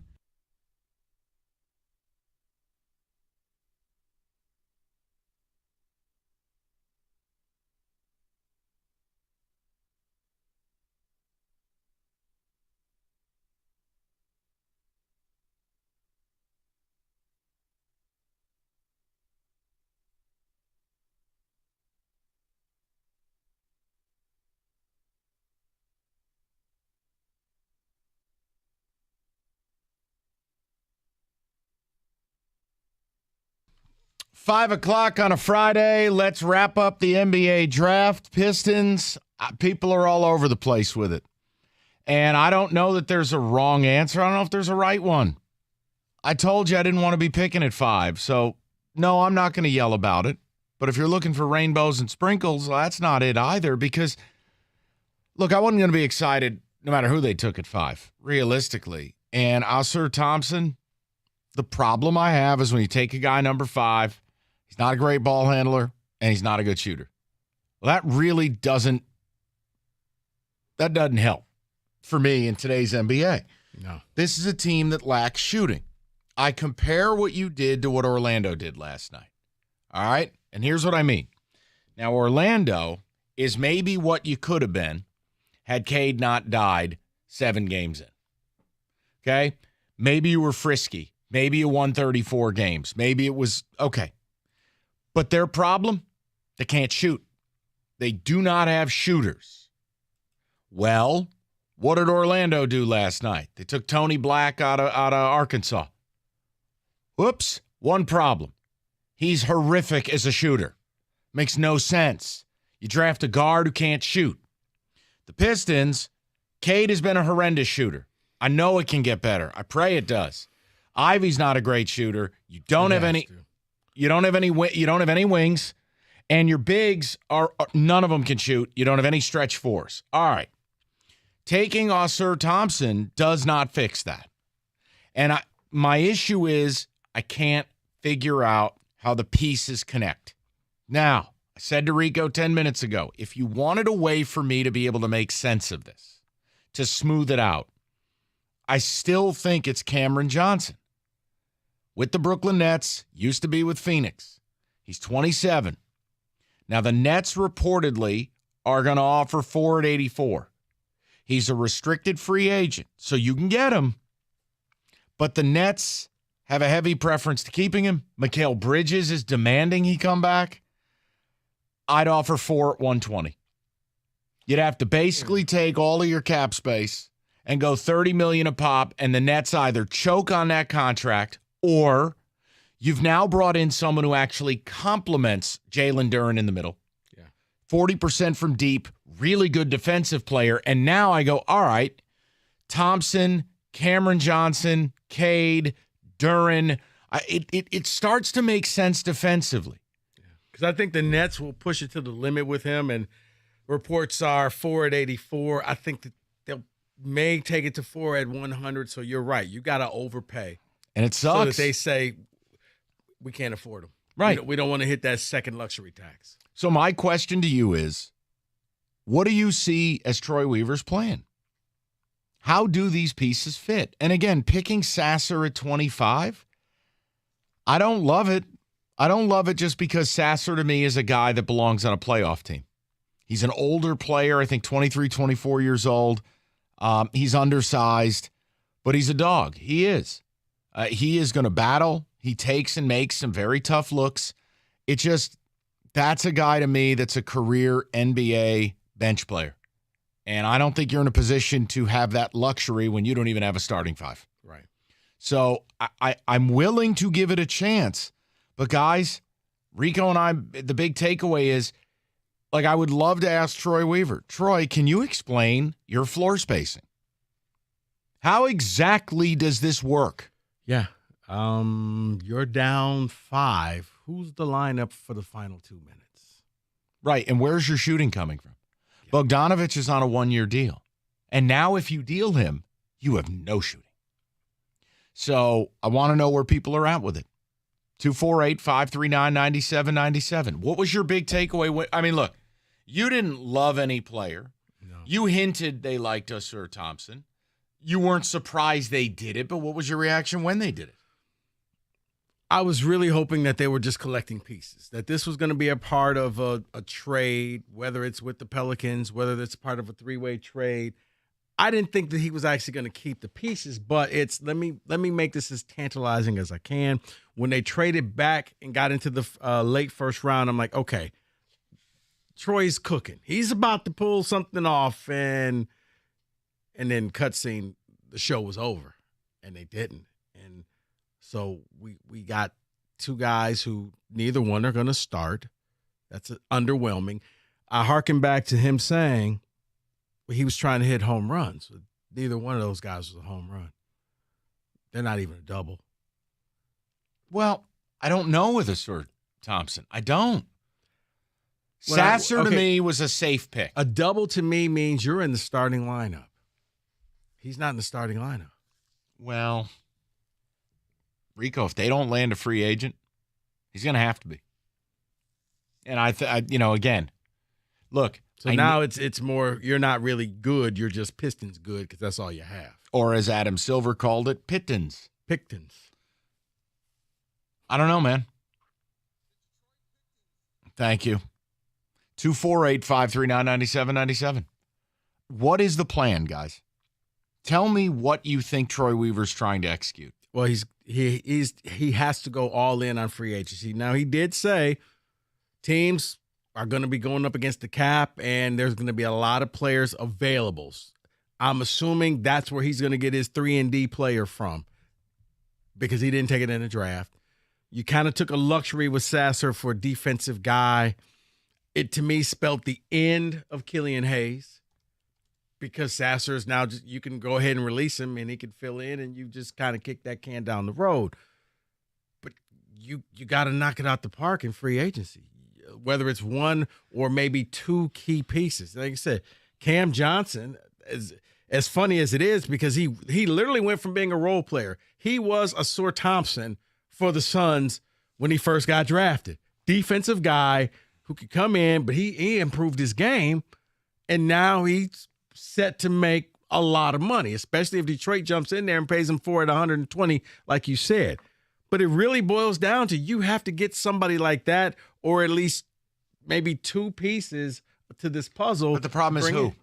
See, this is the issue. I'm not mad at what you're saying, but we're basically speaking in la-la land. We've never been a free agent destination. We certainly aren't now. The only reason Cameron Johnson would be here is, A, the relationship to Monty Williams, and B, you bribed him.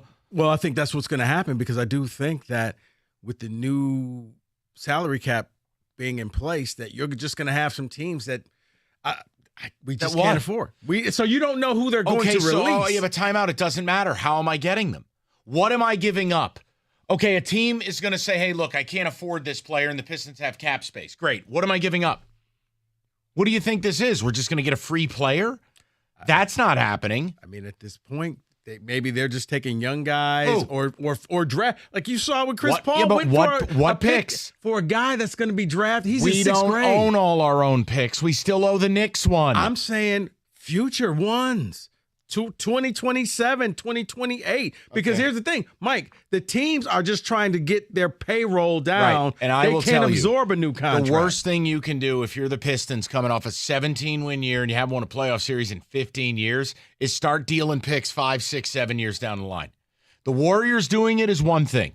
They're the effing Warriors. Us doing it? Rico, I need to know what the hell we're talking about because any player worth their salt, teams will find a way to keep them. Correct. Meaning, okay, so the trade prospects now that we don't have the number 5 pick anymore. And if Bogdanović doesn't get dealt this summer, the value just goes down and down and down. My point is if we trade Bogdanović, low amount of shooting goes to no amount of shooting. Right, but what I'm saying is what you may see is that crazy deal what just happened with the Wizards and the Warriors where it makes no sense, but it only makes sense to those two teams. Like, okay, we'll take Chris Paul's salary for a year, and then he falls off our books. So you're selling me on a fantasy situation. It's not a fantasy. I think it's going to I think you're going to see more deals like that in the upcoming weeks where teams just got to clear payroll because I can't afford to pay this new luxury tax. The problem is one name I heard today, he's due a 5th-year option, and then he's going to be a free agent. Then you got to pay him. Do you see the rumblings that Atlanta might be shopping DeAndre Hunter? Yeah. Now, he hasn't shot the ball I well guess the enough for Pistons in Atlanta had talks yesterday, but nothing panned out. The problem is, again, he's only had 1 year where he shot the ball at a percentage I care about from deep. Every other year in his career, he's been just very meh. I don't know. I look, man, I'm down. But this goes back to you're going to take somebody maybe damaged, just not that good, and I'd take Hunter. Okay, the problem is I'd have to pay him. Here's where it gets frustrating, and then you got to hope that he can rehabilitate himself and develop here in Detroit. Because you don't. But that's why I paid Monty. My man, at a certain point, Monty's going to have to earn that money. Now, I'm not asking him to turn water into wine, but he's going to have to at least put a beverage on the table. Isn't his plate already kind of full? What do you mean? You got Bagley. You got a whole lot of people on this team that. Yeah, but again, they're they saying, don't have Monty, please help me. Yeah, but they don't have to play. A lot of these guys that are currently here have no business playing, and they won't if they do this right. Look, I just, again, the free agent thing, Rico and I are aligned because now the draft's over, and I go, all right, well, this doesn't fit. There has to be trades and free agency.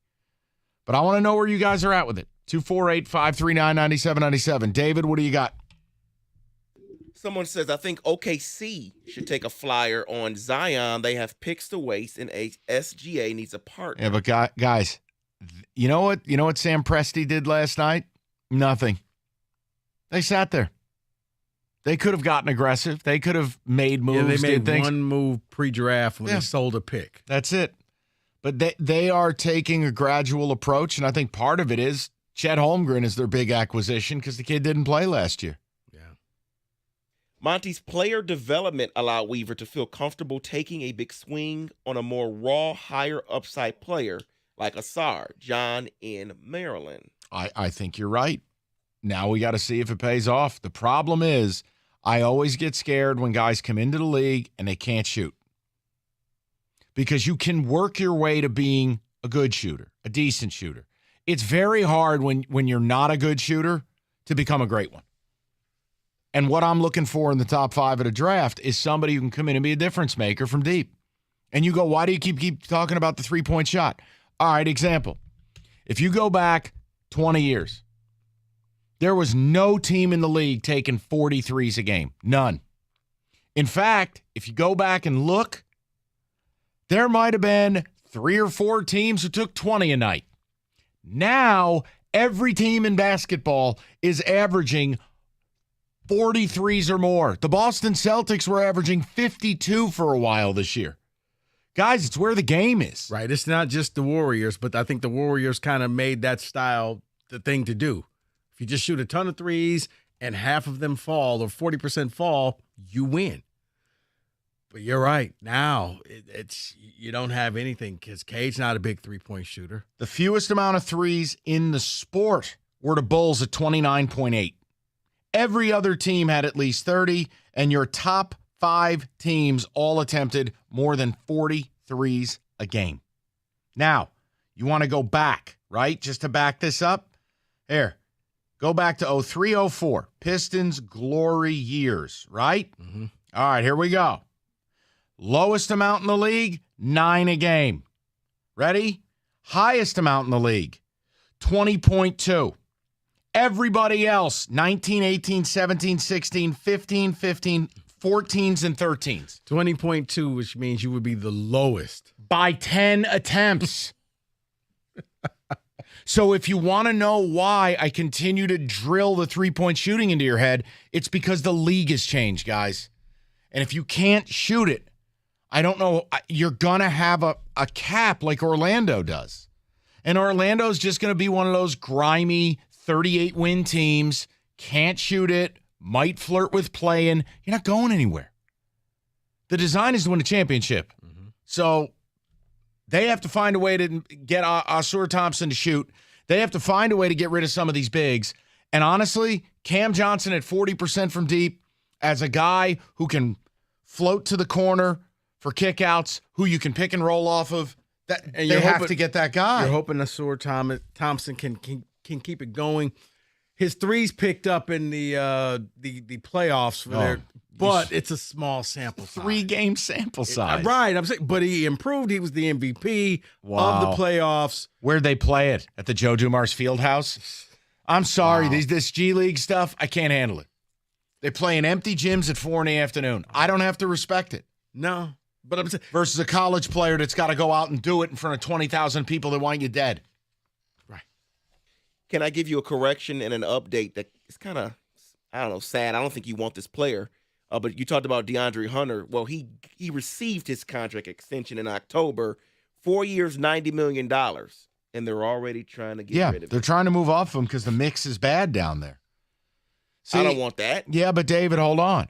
That's not that bad. 4 at 90. Guy needs to change scenery. 25 years old. Very good defensive player. You're under the cap. Pure wing. David, you could absorb that. Okay, I'm going to say this, and don't get mad at me. I need you to realign how you view the money.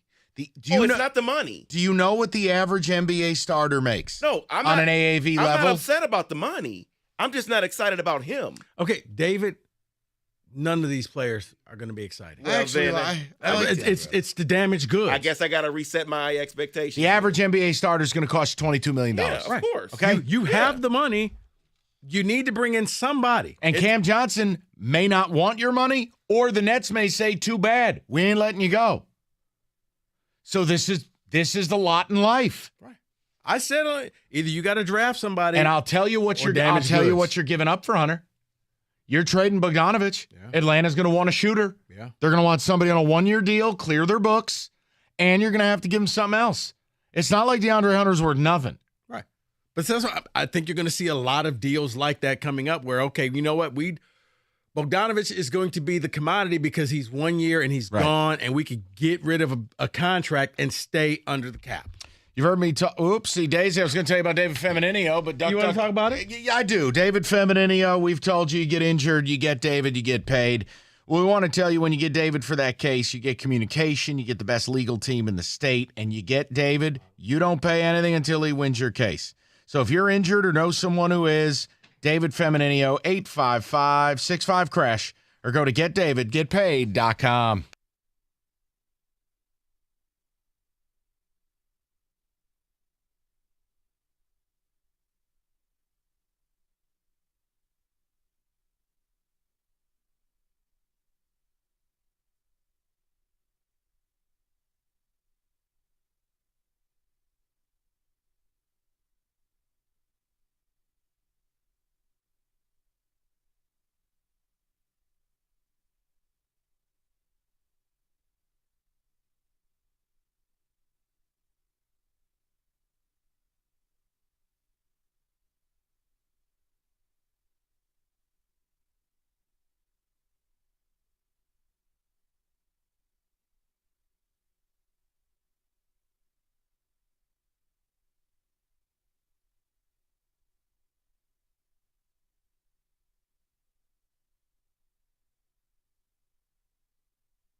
Are you seeing ads based on your search or browsing histories that it seems to follow you no matter where you go, whether it's your computer or phone?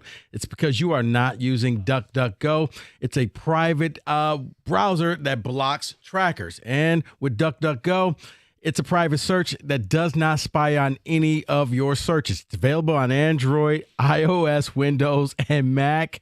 Download it today for free in the App Store or visit DuckDuckGo.com.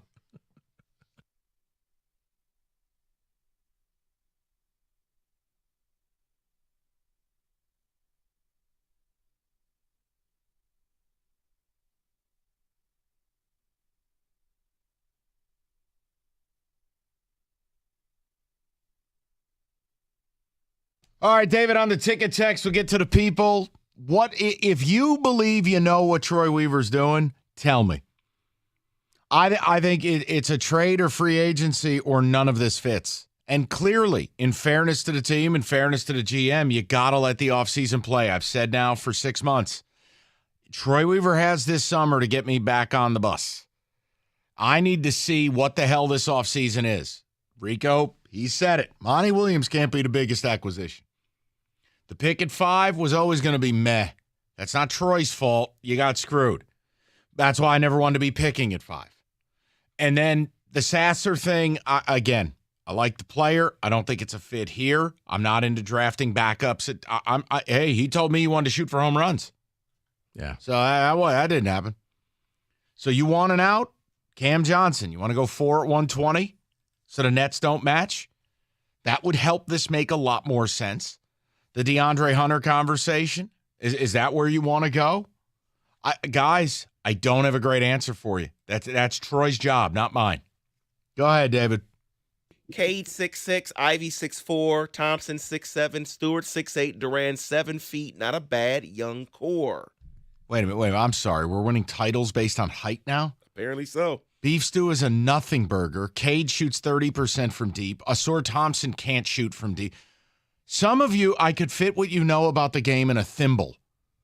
But they're tall. Oh, they're all tall with things and wins. If Beef Stew is your starting 4, just contract the franchise.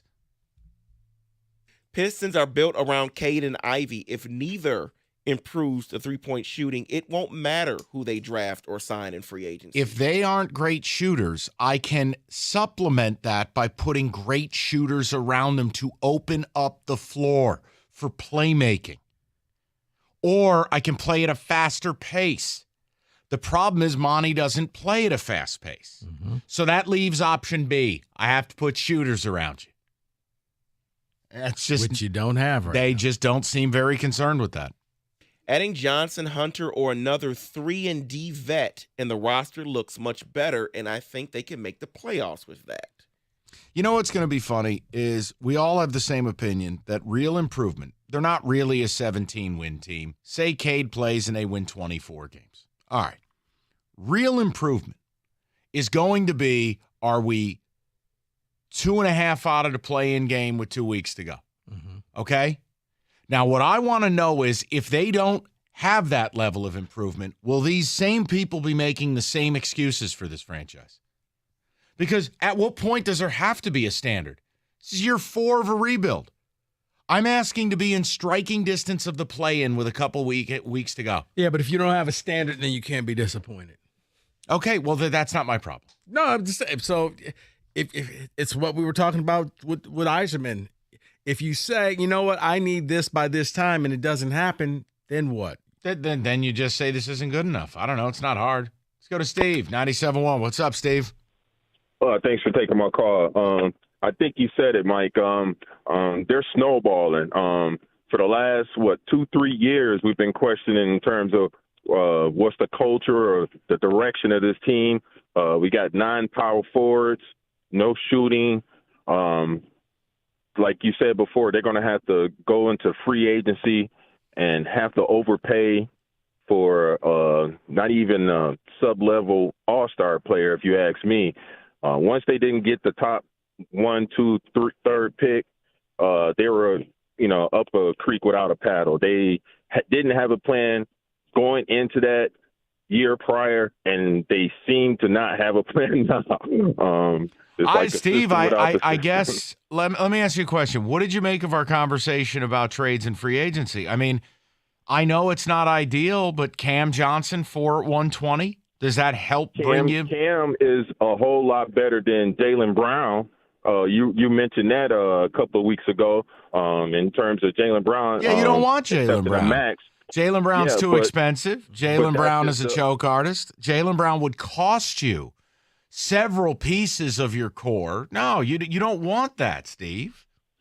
Well, no, I know you don't want that, but you brought up the basis of overpaying for a player with baggage, and that's pretty much what he's going to be sitting to get. Some bench players, he's going to have to overpay for some bench players, hoping they can start. And like you said before, they got to get some veterans. I don't know how that's going to help. Yeah, that's the issue, though, is, again, you're not a free agent destination, and if you're a veteran in this league and you have options, you're not coming here. You're going someplace to win. You're going someplace where your family wants to live. You're going because you want to latch on to where LeBron's at. Like, this idea that you're just going to get quality bench depth, that's really not where it's at. The new CBA is going to force you to get it through the draft. The problem isn't that you drafted Sasser. The problem is you don't have a starting five or a functional front court. And I think for the Pistons, what they're hoping for is kind of like NFL on cut day, where veterans just get released, except for you're going to see some silly trades being made. And with Bogdanovich's contract in that 1 year, that's going to be a piece that a lot of teams may be willing to say, okay, here's our way to get under the cap so we don't have to pay the tax. We got to get rid of this guy. We're going to ship him to the Pistons. The problem is he's the best shooter you have. So dealing him and bringing in someone who at best would be at his level, that's not a net win. It's just, okay, I got someone who will be here longer. That's the win. I'm trying to make them better now because you and I are the same. It's year 4. It's time to win. And I'm not even asking for much. I'm asking for high 30s and flirtation with playing. But it's, to me, I know it's year 4, but it's almost year 2 because Cade was gone last year. So you need to see what Cade and Ivy are going to do together, along with the other pieces that you have. You can bring that in. Now maybe you have something where people will say, I want to go play for this team. I wouldn't mind going to play in Detroit. Someone has never said those words in the NBA. No, going to work Pistons, people wanted to come here. He's back. Late. No. Antonio McDyess, the later years. No, but they were able to get people to come here. And now, if you start winning, and then it changes. Folks will go to Milwaukee. Well, you got to start. You got to start winning 50 games a year. Right. Okay. Well, we won 17. 248-539-97. 17 before you know. You got to get 17 before you get to 18. Northville Lumber. Oldest company in the state, largest Trex decking outlet in the country. Nobody stocks more, nobody sells more. This past year, they moved enough product to cover 26 football fields. Northville's got it all because it's in stock. It's right in their warehouse down the road. Every variety of Trex decking, railing, lighting, you name it, they got it. And they have it at a price as low as $1.59 a foot. Deck season is here. I know today's not a great example, but it is here. They'll help you find a Trex certified pro to get the project done. Call Northville Lumber today or go to northvillelumber.com. That's northvillelumber.com.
Don't get stuck without power the next time a storm hits, or wait for the first hot day to find out your AC's on the fritz. Mastercraft Heating, Cooling, Plumbing, and Electrical.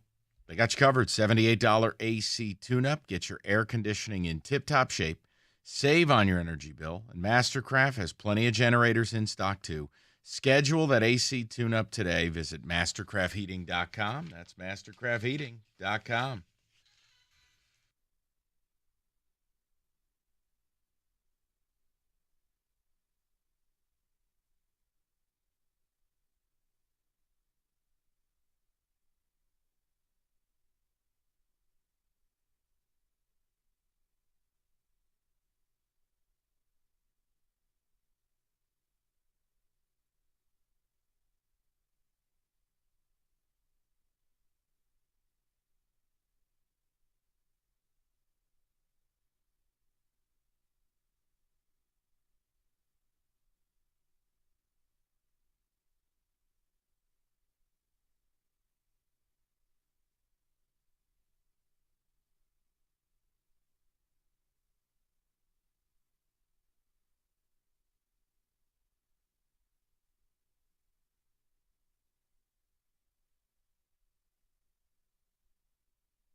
David, we need to catch up on some of these ticket texts. What we got? Wendy, Hall of Famer or bust, it's easy to call a bust, but I have a hard time believing this guy will ever make an All-Star game, but a Hall of Famer means he makes about 8 of them in frequent trips to the playoffs. Tough call on Wemby right now. Well, yeah, I was given 2 choices. I mean, I think that it's in the middle, but if I had to pick one and hedge my bet right here, David, normally, I don't know what it is, but he's probably going to end up being 7'4", 7'5". You're looking at just a ton of injuries. Every player who's come to the league that tall, short careers. So unless he comes out and wins 6 titles in 7 years, I don't see him as a Hall of Famer. You got to be on. I mean, look, Chet Holmgren. What was the big concern about him last year? He was tall, he was skinny, injury prone, literally went out there 21 seconds into his NBA career, and he's out for the year. The Pistons have cap space, so overpay. It's not my money. Agreed. You got to have somebody who wants to come here. Mm-hmm. See, that's why everybody made fun of me when I said maybe you go after Dylan Brooks. You go after somebody who, oh, no, we're better than that. He would take the contract. He just wants back in the league.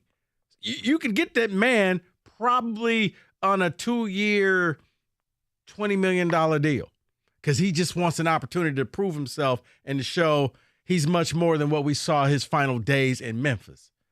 You go after that, but no, that's not good enough. They act like LeBron is going to come here and bring Giannis with him, and they basically going to make Space Jams 2 in Detroit. One more.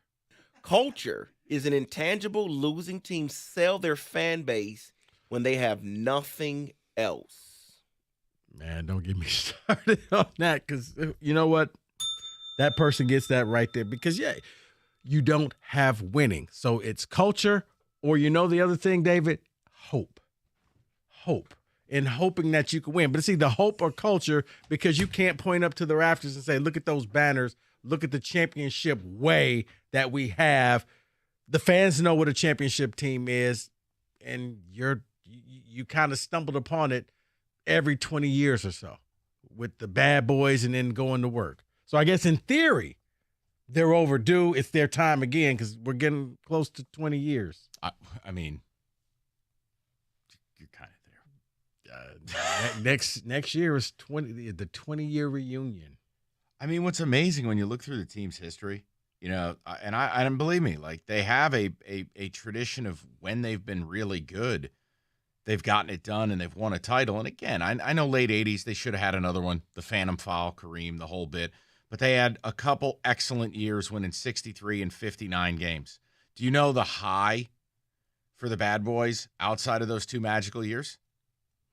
54, 52, 50, 46. 46, 48.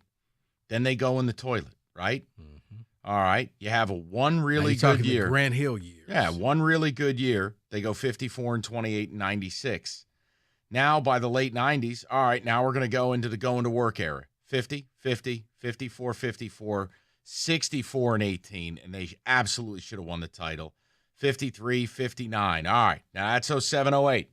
Should have had 2 titles, only had 1. Ever since then, they've been absolutely dreadful. I think they've had 1 over 500 season. And then obviously, if you go back into the pre-Bad Boy era, they were horrific. Horrific. I mean, they had like 1 decent year. You got to go back to 1973, 74 to win 52 games.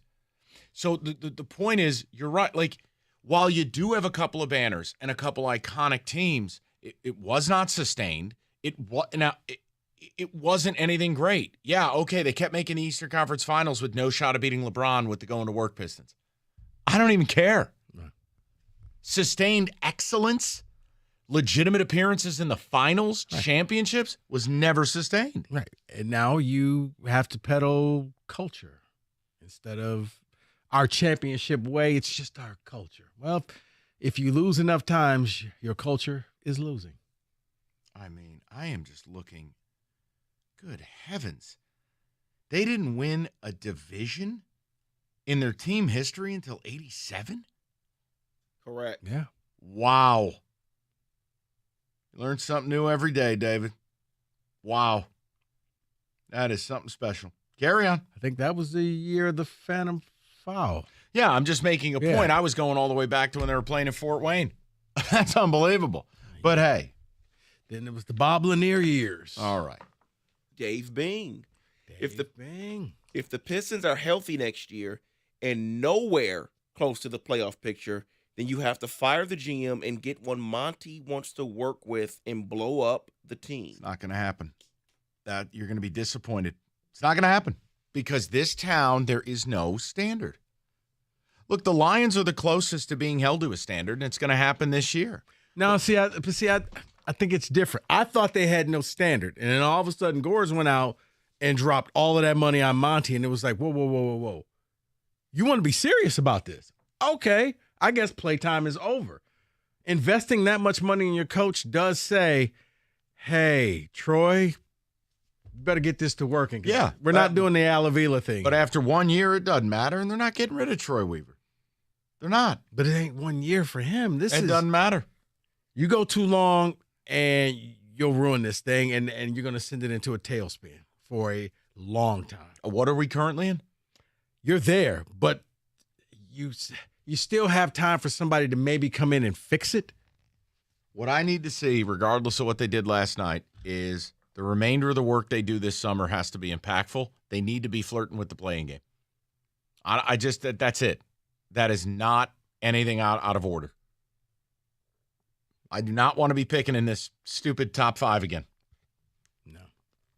It's insanity. Go ahead, David. Especially coming out the East. Yeah, you should be able to get into the play-in category.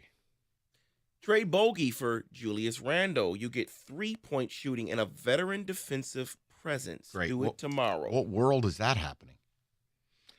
As silly as it sounds, man, the NBA does ridiculous things. Oh, I'd do it today if you offered it, but I don't think that's happening, guys. I mean, this is where you almost have to go through every owner and just make a ridiculous deal and be like, yeah, because I'm still blown away by Chris Paul for Jordan Poole.